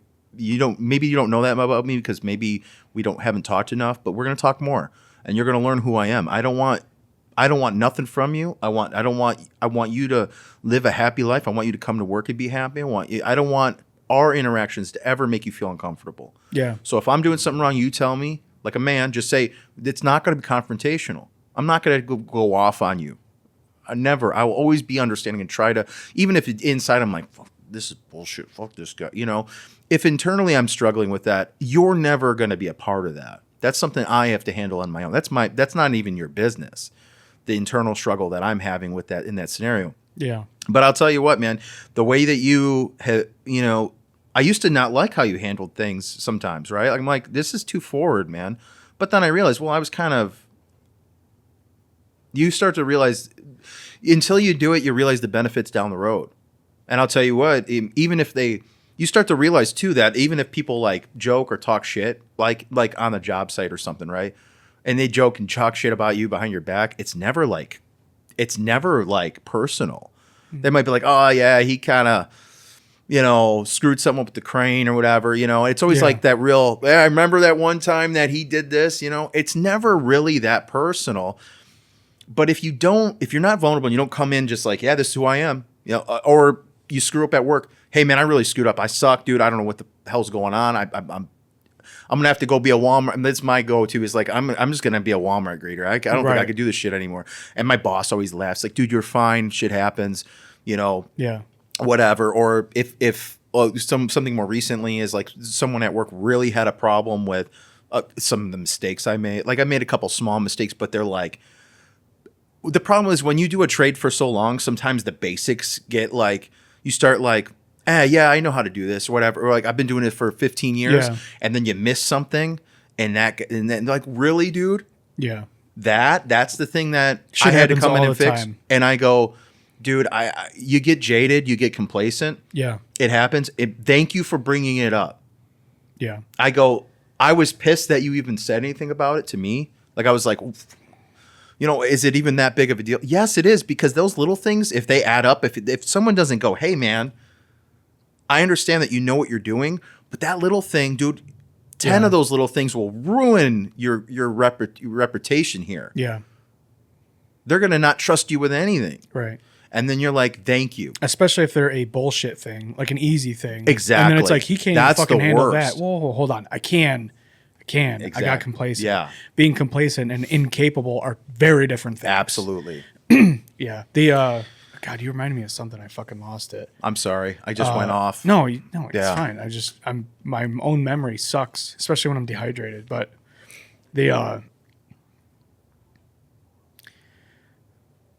I think that with being self-deprecating about mistakes and being like, I fucked up, blah blah, blah, I should just quit the trade. It's funny, but I do that too. But I try to make sure that it's understood that I understand it's serious. Yeah. You know what I mean? Like, dude, I wasted time, I wasted money. Right. I'm gonna fix this. Yeah.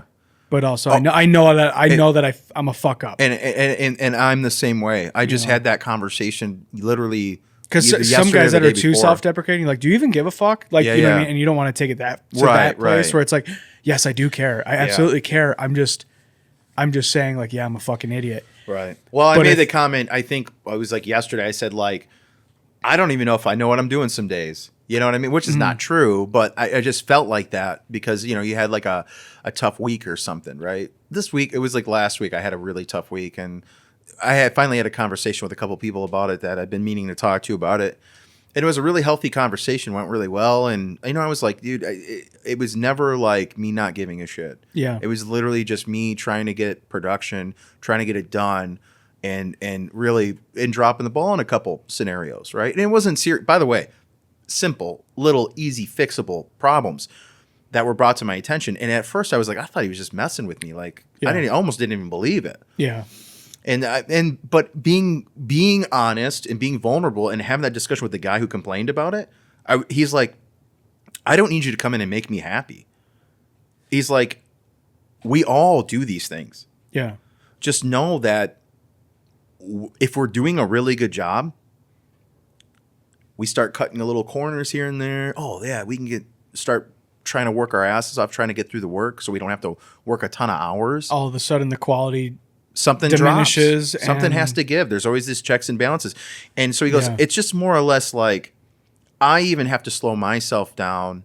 And mind you, like, you know, well, there's layers to this, but it is like that thing where it's like, thank you, man. Thank you for calling me out, because now he's like, just we're getting a lot done. Just slow down. Yeah. I also have You know? that. I also sometimes I have that panic because I'm very people oriented and Yeah. not all and it takes effort for me to be task oriented. So there's times where I fuck off real hard at work and I'm like, "Oh shit. Let me get my shit back together and like let me like get back into work mode." And so there'll be times where I'm like, you know, quantity over quality. Mm-hmm. And I'm just like working my ass off. And then all of a sudden, like, dude, you put the fucking control valve on the supply. What are you doing? This is Yeah. not what we do here. And then I'm like, fuck, you know, Yeah. just like, and then like stupid shit falls through the cracks. Yeah. But when you were talking about your buddy holding you accountable, Yeah. I was going to say, I'll be self-deprecating with my buddy Barrett. Like me and him work together, and I'll be like, because Barrett is very task-oriented. Yeah. And to like get him to tell a story, it has to be something he's like super excited about, like Yeah. some fucking dirt bike or toy or whatever that he Yeah. got. But like for me, I'm like, I'll tell stories until you tell me to shut the fuck up. You know, so like That's exactly so I'll what make, I literally tell everybody at work that you have to stop me. I will talk until the day is over. yeah. Which we I don't want to throw like. there's a good I balance. will between go me back. and Barrett. I will That's go what I was back gonna to say. work. I will be like, I have to run. But I'm like, if I'm annoying you, like say it's break time or whatever, or our stuff's running and we get a chance to talk about whatever. Like, Yeah. there's guys who like video games, and I just got a PS5, so I'm like, yeah, man, I'm trying out this game. They would give What me are you playing? I'm playing. Yeah, let's change the subject. I don't want to talk about work anyway.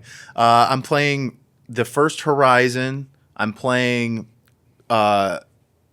This is how much of a nerd I am about music, but I'm playing all these. Playing Rocksmith.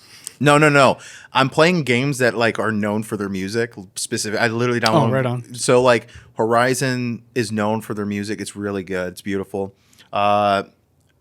Expedition 33 is one that actually won awards for their music. The score is it sounds like an opera, like a real opera. It's gorgeous music, but the game's awesome too. And then I got into Elden Ring, which is probably the worst mistake I ever made because it's the hardest game I ever played. Yeah. Elden Ring is insane, but it's gorgeous. It's like visually it's inspiring. It's that good. Yeah. It's gorgeous. Just the landscapes and the Dude, because of what you're saying right now. So I just I also just got a PS5, but Did you? it was the kids' Christmas gift, but everybody Kids. It's the kids. everybody called me out. All three of my kids, the same for me. all three of my kids and Paige called me out. They're like, I like how you buy things that you also like every time you buy a gift. I'm like, fucking, why can't I benefit from it too? Right. But so the kids got a PS5 that Yeah. I play and I don't let them know. And I mean, I bought like FIFA and NHL and Madden. Like I Yeah. don't want any of that shit. I bought that for them. Yeah. But so we went from that TV that's over there, which is a fucking like the first flat screen, Yeah. to a mini LED, like top of the line, brand new technology, smart TV. Yeah. And got a PS5, and because of that, I'm like, dude, this TV looks so fucking good. Like, I wanna buy Ghosts of Yotai, Yeah. but I can't. I'm not doing it because I don't have any time. Like, Yeah. when it sucks because I used to be such a huge gamer, especially Yeah. like role playing games. Yeah. I would love to like envelop myself in those stories, but I can't. I don't have any Yeah. time. Like now, if I play a game, I'm playing for like 8 minutes, like at the most. You know what I Yeah. mean? Like I have so much shit going on between working out every day, work every day, Yeah. working on the podcast every day. Well, dude, I don't even I'm so understand how busy. you could even. I can't even. I don't even play, and I got none of that. I have nothing to no necessary like. I don't know what you would even call it, like extra responsibilities other than just myself and my job right now, and I don't even have the time because if I go home and I'm like I need to study some music stuff or I need to like work on this piece. dude, that eats up 8 hours, dude. It sounds crazy, but the amount of work you have to put into some of this shit. And so every day, like every weekend goes by, and like my gamer buddy at work will be like, "Hey, would you play this weekend?" And I go, "Oh, I played on my laptop and learned how to do this thing in music." And he's like, "Dude, throw that laptop away." He'll joke. Right. What are you doing? But he's very surprisingly. It's weird how like when you talk about your personal things, people are at first like, "Why the fuck would you do that?" Almost defensive, or like why they would you recoil. even? They're like kind of grossed out, like, ugh, no one Yeah. cares. But now it's funny because I don't talk about it that much. Like I have had they'll ask me like the guy that's into games. He's like, "Hey, listen to this. He'll like play a song from a game. He's like, is this badass or not? Because like, I don't know." And I go and I'll listen to it and I'll like start describing what's going on in the song. And I go, "This is really good. Like the fanfare could have been a little bit more intense, stuff like that. The key change was phenomenal, great modulation." And he's like, "I don't know anything you're saying." And I go, "Well, it's good. Yeah, it could be better, but it's really well done for a game that came out 15 years ago or something. Yeah. And so it's kind of funny that I just love, and dude, this goes back to being vulnerable and being honest and being truthful and being who you are. People are going to be grossed out. Who gives a fuck that you like music? Everyone likes music. No, you don't understand. No, you don't understand. We've had this conversation. Yeah. Well, yesterday. I've had this. I literally, not us. I've had this conversation in this studio. Oh, okay. Where I'm talking to a musician and in the other studio, but she's like Michelle Wolf. Go check her out. Michelle Wolf. We were talking about what kind of music do you like, and everyone says the same thing. "Oh, I listen to everything." You fucking don't. Yeah. You don't. Yeah. You absolutely don't. But look at my records and look at my music on the walls. Yeah. Like I have like fucking Sam Smith and Elton John, but then I also have like Demi Borgir. So tell me that you listen to everything. Yeah. You fucking don't. When's the last time you listened to like an old American composer from like the 1800s? Yeah. Well, yeah. I don't listen to. Okay, so I don't listen to everything. But yeah, I do listen to 1950s like TV orchestras, like orchestrations, especially from old cartoons because they're so playful and fun. Dude, it's like Christmas music without the religion. You know what I mean? Like old, like not Looney Tunes, but even before that, like old cartoon orchestrations. Yeah. Oh, so good and so fun to listen to. You got a list, dude. I got a couple of people that you should listen to. Why did you say bomb on a plane? Why did I just say bomb on a plane? No. I'm not trying to talk about it. I'm trying to. I'm trying to not get you to glaze my eyes over. Meme. No, listen. I got that meme flashing right, and stop it. I got that meme flashing. But listen, no. But there's some serious composers that like you can listen to and actually thoroughly go, "Holy shit, this is fun." I have a bunch of records. I'll show you. I don't know if you're coming to the house for the party or not. I don't know if I'll have time, but I'll try to make a. I got a bunch of records. I'll show you. Yeah. That I just got that are 175 gram pressed records that are like old from music. the 50s. Dude, that are. Can I just tell you? By the way, you don't want me to listen to them in front of you. You're right. It's not. You're right. I'll be that guy that describes what the cinematography, like the guy that watches the movie and go, "Oh, I love. Look at the cinematography. Look what the guys." Yeah, I'm that guy that goes, "Oh, did you hear what that? Did you hear what that? Did you hear what that bassoon just did? Damn." You have no idea the impressiveness of that modulation right there. Like they're like, "What? I don't know what the fuck you're talking about." Yeah. Right. Okay. So anyway, I wrote down two things. Okay. That I do want to, like, I know we talked, like, I always say, like, I don't want to plan on what I want to talk about. There's two things I do want to talk about before we got to wrap up soon because we're at an hour 40. Wow. But that went quick. This conversation has been mostly about vulnerability and honesty. Mm-hmm. And I felt like you left because you have a hard time with being vulnerable. Yeah.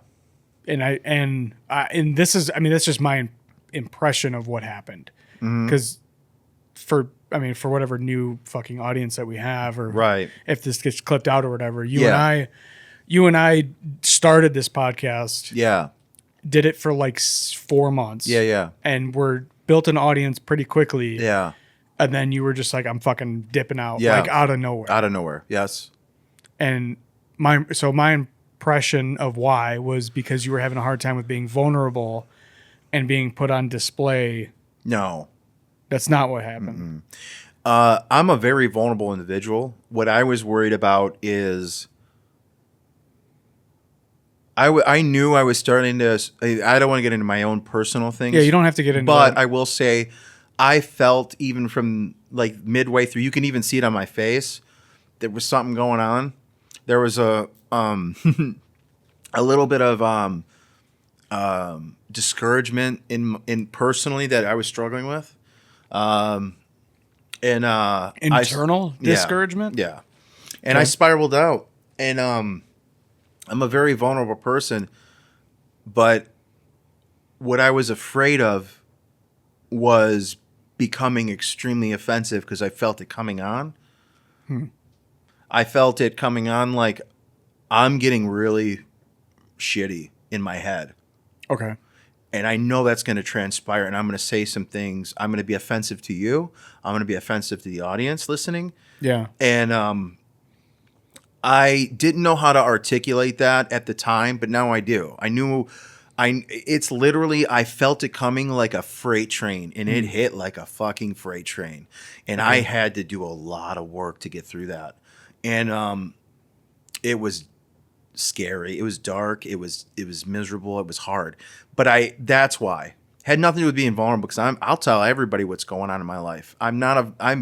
I'm so vulnerable it actually hurts me sometimes, and I'm just like, well, that's your choice. I think, well, maybe the only reason I had that impression is because we would record an episode or publish an episode. Yeah. And then you would listen to it, listen back to it, which we did. Like we always did in the early days of the podcast. Well, there is a sense of, but then you would call me and be like, dude, fucking, and you'd be analyzing the nuances of all the things that happened during that 2 hours or whatever it was. And I'd be like, dude, it's just a conversation. It wasn't about being vulnerable. It was literally, I was going through an internal struggle. Okay. And it was and that's also why I left, is because I was over analyzing like when you're in a bad mood or you're depressed. Say you get in, I struggle with depression. I'm just going to say it out loud. I mean, everyone knows. You're supposed to talk about it. Right. And also, we're English, Irish, and fucking Lebanese. Like, if you don't know a depressed one of us. So, when it hits, dude, it hits like a freight train. And when it happens, I'm not someone that tries to play the victim or tries to be a victim of any sort. I try not to, but it happens when you're really depressed. You can't help it. Mm-hmm. You get like you get weird, dude. Mm-hmm. I get weird. I'm not saying you, like me. I know. Yeah. And so I have to get away. I have to not come to things. I have to not be around people because I'm going to overanalyze it. Because the problem is I hyperfixate. I overanalyze. I'm definitely on the spectrum somewhere. I got to go get tested. I got to find out what's going on with me. Not that it's going to change anything. But when you double that with depression, you now think everyone thinks like you. Why is this being said? Why is this happening? Why is, and then so now you're overthinking things. And so when I was telling you, like, I don't like that this happened or that we talked about this, I don't give a fuck. But in that, when you're in that, like, start to internally spiral, when you start to spiral internally, you're like, oh, you start to worry. You overanalyze everything you do, everything I was saying, everything I was doing. I'm like, was that offensive? Is that going to piss everyone off? Am I not being personable enough? Do I want to even be personable? And then at some point, it just came to a head where I was like, I'm struggling mentally. I'm done. I couldn't have that conversation. I didn't even know how to have that conversation because at that time, I couldn't even think straight. Okay. So it wasn't.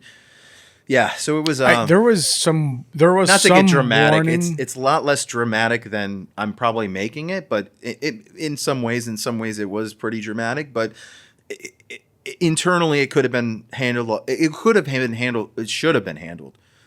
All that whole thing that transpired should have been handled more appropriately. I just couldn't. I couldn't do it. I didn't even know what to say. I didn't know how to say it. I didn't know what. It was crazy, dude. Yeah. So yeah. There was some warning signs for me because like you kind of go, not to blow up your spot and overshare, but like you go through these seasons. Like that's the way I did. Like Yeah. me and Paige will talk about it and be like, yeah, Chris is going through one of his seasons. Yeah. Where things are not good right now, and he just needs to be left the fuck alone. Mm-hmm. And there was warning signs that was coming. I just didn't. I thought there was like, we had a conversation where you're like, I feel like you're trying to do this to push me out. And I was like, dude, no, I'm trying to build this for us. Like that, and you were like, well, like, I just don't want to like. Yeah, that's a weird thing to even assume. I would not, like, in my clear headedness now. Yeah. I don't even understand why I said that. Yeah. No idea like, why. I remember don't you even being know my way of thinking about you that. were like, I feel like you're just trying to build this to a point where you can just bring in other people and I'm out. And I'm like, no, dude. Yeah. You're like, well, you're going to like fucking have Paige take over for me or whatever. And like, and that we weren't even talking about you not being on the show at that time. Yeah. That is what ended up happening. Yeah. But you left on your own accord. Yes. No, And I then- wasn't pushed out. No, absolutely and, not. And then, so that was like a little bit of a, like I talked to Paige and I was like, fuck. Like I think Chris is going into one of these seasons where he's going to have a hard time for a couple months or whatever. Yeah, and I did. And, that was bad. And then it happened. But what happened between, the bottom falling out Right. and that conversation is that we went out with my buddies. We went out and we had a really good night. We were all laughing It and was joking amazing. and Had fucking such a good time. We were like talking shit, making fun of each other, just cracking up. Yeah, but it was coming on like a freight train. And then like 3 days later, it was like, what? Fuck you, oh, dude. it hit that night. And it was like, It hit that night, by the way. yeah, That night I went, and I'll tell you what. Okay, so I want to also bring this up because I like being, like I said, I don't mind being vulnerable. After that night, I became sober. Because, look, I love to drink. Like I've never been an alcoholic, but I love alcohol. yeah, I love the way it makes me feel. Like I love how social it is. I love how flirtatious I can be on it. I love how confident in how it doesn't make me stupid. It makes me honed in yeah, until it's a little too much, and then I get just crazy and Right, silly. right. But I get silly. The aftermath is such terrible anxiety. yeah, I can't even have a beer. Like I realized when I cut it out and just became sober. By the way, I think that's a big part of it too. I cut it out. It was no longer my friend. It was no longer my vice. I just talked to Mom about this, and I go, I just want to let you know, like, she didn't know, like, I've been sober for like 10 months. And it's not a big deal. It's not like I had a problem and like, congratulations. It's something I could have never done again, and it wouldn't have mattered. It was my friend. It wasn't like an addiction. It was like, hey, buddy, time to kick back. yeah. Hey, buddy, I had a weird week. Let's forget about it. And, you know what I mean? Go hang out with some cool. That's what I like about it. That's what I like about I it. can't do it. Yeah. I can't do it. And so not having that vice and no longer having that weird substance that was, my friend, Yeah. my soothsayer, my whatever, my accomplice, that made it was kind of a mistake to just drop it when I knew the freight train was coming. But maybe I think it opened my eyes that I've coped with depression by using a depressant, which is insane anyway. Yeah, I was gonna say the exact same thing. I know that through doing. I mean, I've been in therapy for like fucking 7 years or something. Yeah. And I think through that, I realized that what I used to tell people is like, I really like getting drunk because it takes away all the insecurities that prevent me from feeling like a kid, having just pure, unadulterated fun. Yeah. And not having to like think about insecurity or social pressures or monetary responsibilities or whatever the fuck. It just like, boop, it strips all that away and I get to just be, Matt, and I really enjoy that feeling. And that's why I like drinking. Yeah. And I think a lot of people like that for the same reason. But through going to therapy, we kind of uncovered that, yeah, but that's because you're emotionally impaired. It's because you don't understand your emotions. And then I kind of started to realize that, like, as a man, and I've said this a million times, so people that listen to the show more often than fucking one episode, like, they're going to be like, oh, Jesus fucking Christ. But Yeah. I've said this a million times that I think, like, growing up and, like, being a young man, your moods are, like, happy, angry, horny, and hungry. And, like, that's pretty much it. Yeah. And it's like, instead of being able to, you were saying being diagnosed as autistic wouldn't change anything. It would though, because now the demon has a name, you know. Yeah. Now you throw a blanket over this invisible thing and you can see what shape it actually is. I mean, that's, and so like being able to define things that are going on with you Yeah. are huge. It's huge. And even though some people might feel boxed in by having something defined about them, being able to say like, I'm disappointed, I'm depressed, I'm anxious, I'm, whatever these other more nuanced emotions that you're having, I'm grieving, like being able to define that invisible shape and go, oh, I thought I was just mad. You know what I mean? And it's like, oh, dude, not everything about being a man is just mad or happy or horny. Yeah. Well, that's the problem is I think, and that's also what led me to think that there's a bit more going on, with us, is because of the masking that we've attempted to do in scenarios. And, there's different forms of masking, and this is also why, like in a heated moment, I start to go, and dude, I tell you what, I watched this video that totally changed my perspective on, like, when I'm mad, I've made comments like, oh, they're being narcissist. It's all narcissism and everyone's just full of themselves. Dude, it's not. It's seriously being on the spectrum. And actually, I watched this video where people who are on the spectrum get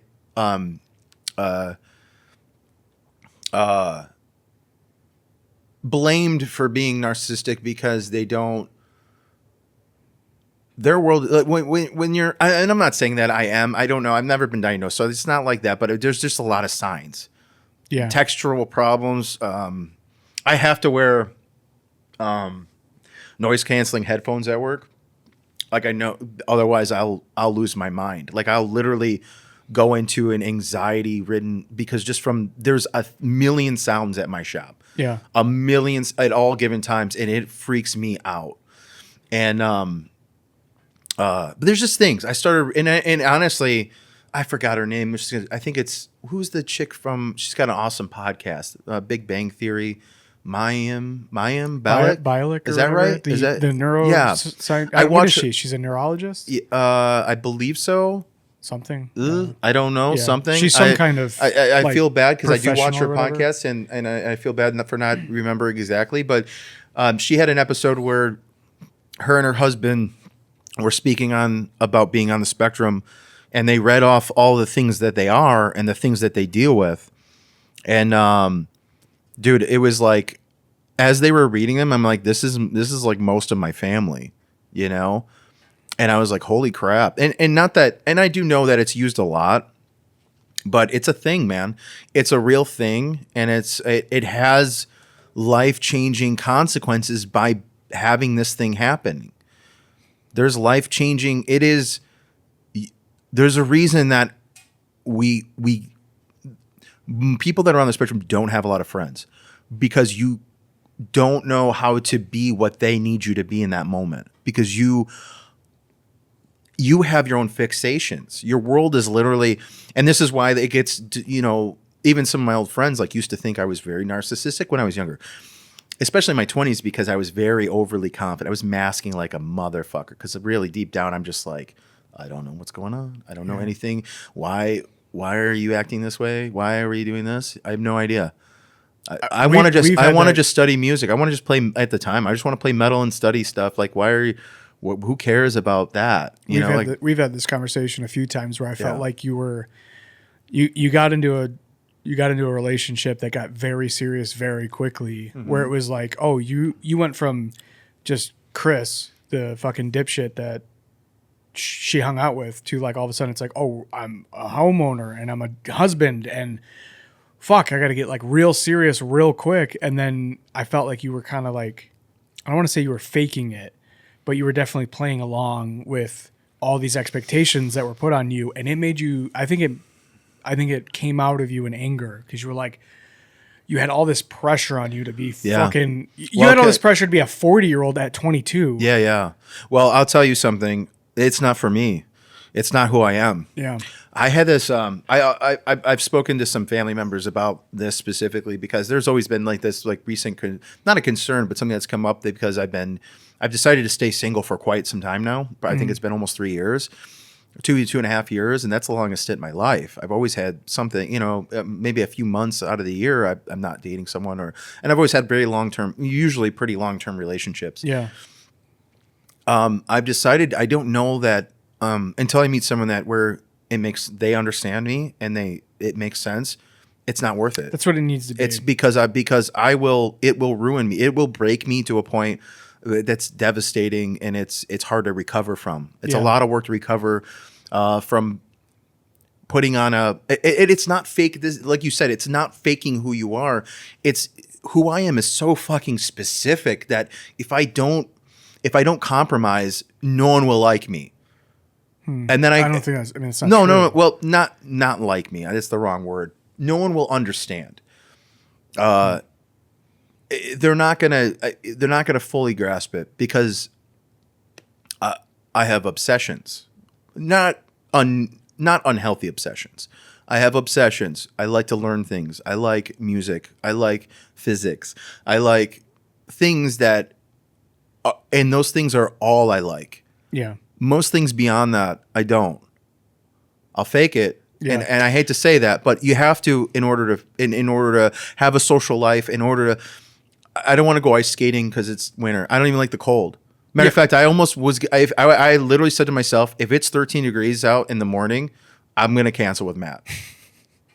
Or minus 13. I should be specific. Yeah. It was. Yeah, that's what it was last night. And I went outside and was like, it's not bad, cool. Yeah. It was But a tundra this for morning. sure, if I walked outside or if I looked at the weather and it was like in the negatives, I would be like, dude, I am not going anywhere. Sorry. Yeah. Yeah, I know you're gonna be pissed, but it's tough shit. Yeah. You would have been fine. We would have rescheduled. Would have been fine. But I'm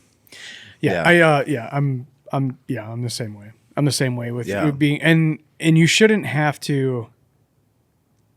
There's a difference between like compromising and like completely changing who you are. yeah, And like trying to play this character of like, okay, this character has these expectations on him. I need to meet those expectations. yeah, And then all of a sudden you're like, oh, I'm giving up my dream. I'm doing a thing I don't really like right now. yeah, I'm doing like all this extra work for people that don't really care about me, but like the idea of me is important to that one person.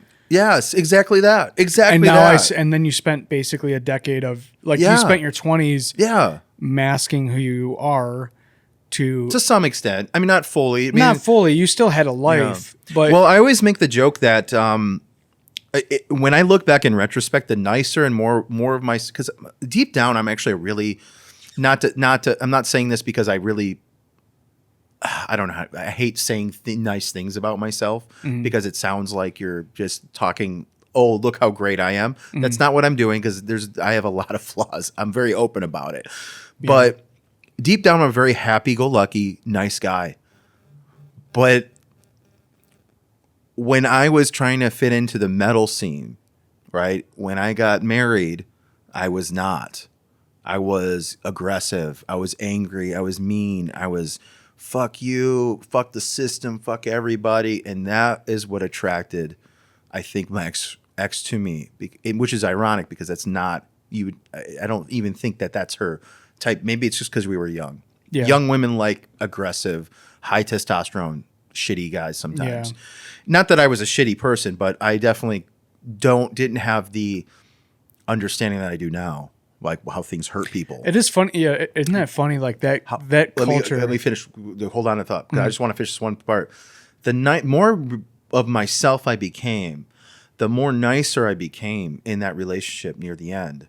And not to say I was totally nice. We had arguments, we had some fights, and whatever. Yeah. But my personality was starting to go, I'm not doing this anymore. I'm going to be me. The more I did that, the more she couldn't stand who I was. And it's ironic because the more I was myself, the more her family was accepting. And the more I was very honest and like, screw that. I don't want to talk about this. Yeah. Like, let's deal with you and I. It was not. It was, and then I started to realize everything was. It was that person's agenda. Everything from the beginning up to the point where it fell apart was. And as soon as I turned the dial and I go, no, it's gonna be. I'm gonna have a say here too. Yeah. That's when it. And then you start to realize, oh, wait a minute, I was the one called a narcissist that whole time. But the second that Well, there wait a was minute. pushback, But it all fell apart against her intentions. Yeah, and it all falls apart. Yeah, isn't that funny? And so and that's also why I'm realizing, because when people say things to you like that, post a relationship, you're this and you're that, and or you hear it through the grapevine. Yeah. Because she had posted that she got petty at one point, and this is we had an amicable separation, everything was pretty good, and then it was like months later. I think it was one of stuff about you. Yeah, one of the family members was like, "Hey, I didn't delete her, and this is the stupid shit that she's saying." And I literally messaged her. I go, "This is insane." I was like, maybe before you post negative stuff about me or start smear campaigning who I am, 6-8 months after this situation, maybe you should get rid of my family members, because this is kind of silly. Yeah. And by the way, she's a great person. It's nothing personal, but I just find it ironic that I internalized that I was this piece of shit narcissist for quite a long time. I mean, even now, sometimes I struggle with it, because that shit sits with you, dude. When someone is like, when someone that you cared for and loved thinks that you're this massive piece of shit just because you, and ironically, amicably separated, we both agreed like this is not going to work. Yeah. It sits with you, and you start to question who you are as a person, and it eats you up alive. And you're like, maybe I am that. Maybe I need help. Maybe I'm a terrible fucking person. Yeah. And then you look back and you go, well, I could have done things better, but couldn't we have all? Yeah. It's crazy that how extreme. Well, people like to demonize the other because it didn't work out. Yeah. And then because it's easier. It's easier to say she's a piece of shit. Mm-hmm. That's why it didn't work. Yeah. Oh, that's a lot easier than saying, well, she had certain expectations for what she wanted out of a husband, and I had certain expectations out of what I wanted out of a wife. Yeah. And she didn't meet this need, and I didn't meet that need, and we were like, there's an hour-long nuanced conversation that could be had about a 10-year relationship. But no one needs to know that. But it's a lot easier to just be like, she's a bitch, fuck her. I divorced her because she's 35 with a lip ring. Grow up. Oh my God. Or whatever. I hope she never sees this. I have a nose ring. I fucking it's true. Whatever. I know. I have big holes in my ears that aren't. They're just cat butts sitting on my face, basically. Yeah. I went. Not to derail, but I always make that joke now, and it makes people laugh, but they're kind of confused why I would say it. One time, I don't know who, I was dating someone and they got really sick and they had to go to the hospital. Like it was an emergency. Something happened. I don't even remember what happened. We're in the emergency and they were trying to draw blood. They couldn't draw blood from her. So they brought this guy in and he had big gauges and he's like super hilarious. Comes in and he's like, what's up? Yeah. I heard you got some asshole veins. I'm going to come in. He was just hilarious. Yeah. And he looks at me and he's like, dude, put something in those cat asses hanging off your face. And I was like in shock, but I couldn't stop laughing. Also, if somebody's going to be able to find a vein, it's the guy with gauges. Yeah. You're right. Yeah. Super funny. Cat asses is fucking hilarious. Yeah. I've never heard someone call him that before. He's like, you got cat asshole. So now I say that. I go, I thought I was cool when I was young and I gauged my ears and now I got cat assholes on my face. It's fucking hilarious. Yeah. I told Paige I'm going to go up to 00. She's like, why? Don't. Why? I'm like, because I like it. You like it? Yeah. I don't even like it. She's like, I hate it. I look at my face and I'm like, oh God, I need to get those sewn up. Yeah, but you had them fucking huge. That's why they're all they look like cat assholes. I know. Well, they weren't that. They were not huge. I mean, you had them up to like an inch, didn't you? I don't remember. At least an inch. I mean, yeah, Close to it, maybe. Yeah, I'm going to 00. That's fucking what? Yeah, 3/8. Yeah, that'll actually close up fine if you wanted to. So Paige said, she's like, that's the biggest you can go, and then they close up normal. Yeah. I like the way it looks. I don't know. I'm gonna fucking. Yeah, I did go big. I thought I was really cool.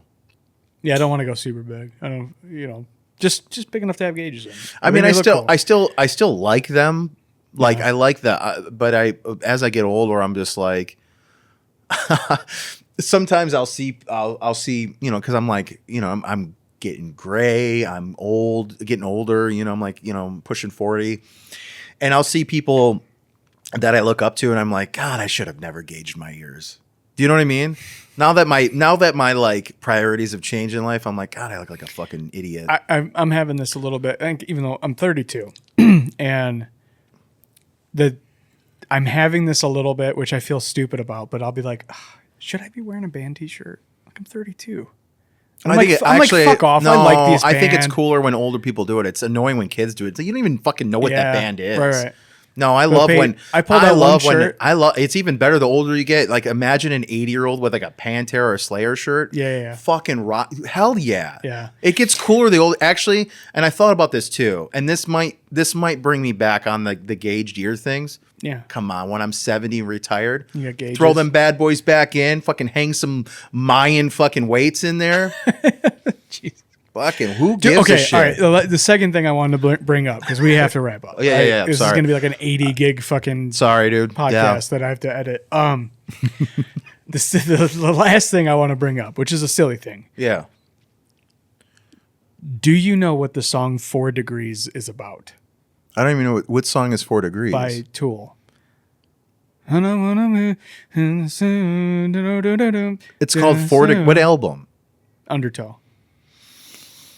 It's called 4 Show Degrees. you another way or whatever. Oh, yeah. No, I don't. Not a clue. I don't even remember that song that well. Just learned about this today. Okay.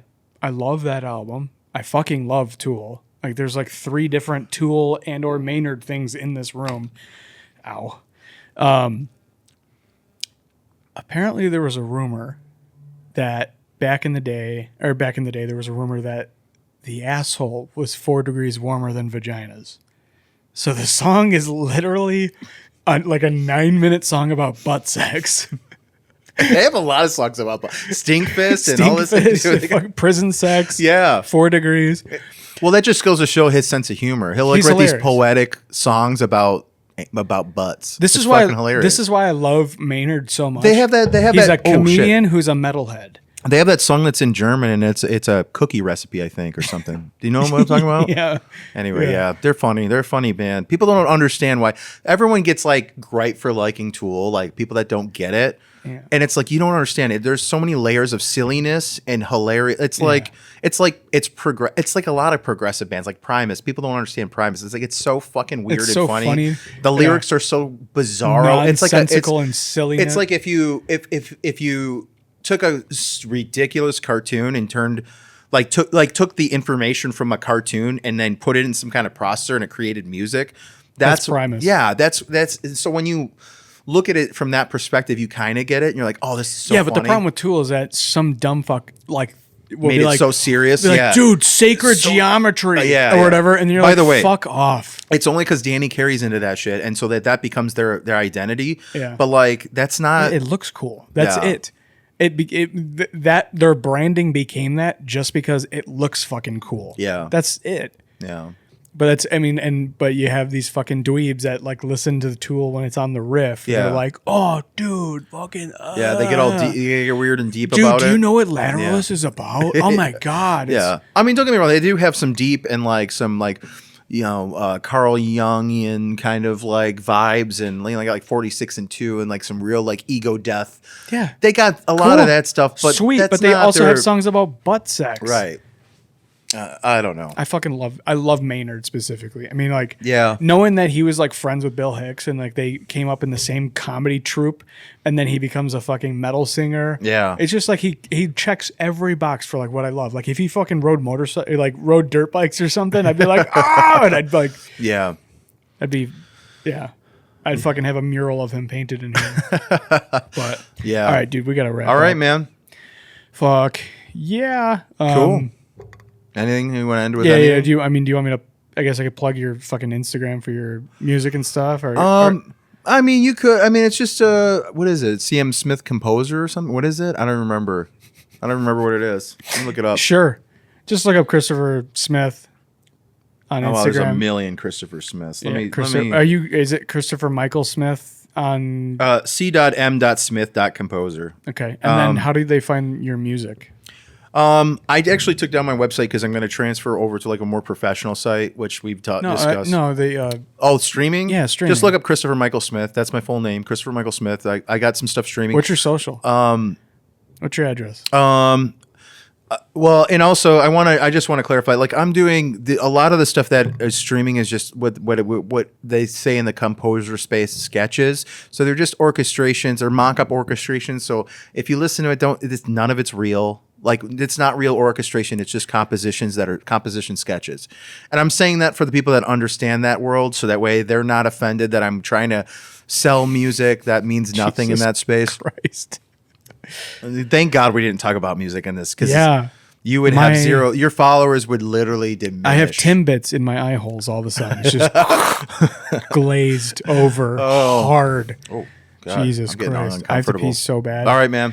All right, let's wrap it up. Like, subscribe, all that fucking shit I have to say. Not survival. It's finding purpose in what you love. To be branching out and being like, hey, we're going to sit down and have a couple-hour podcast. Is it? Is it, dude? Jesus Christ. We just like talked for 5 minutes. I'm like, is it though? I've always been inspired by this shit. Yeah. Dude, that pizza was so greasy. It was disgusting. It was not disgusting. Disgusting. Good times, Noodle Salad.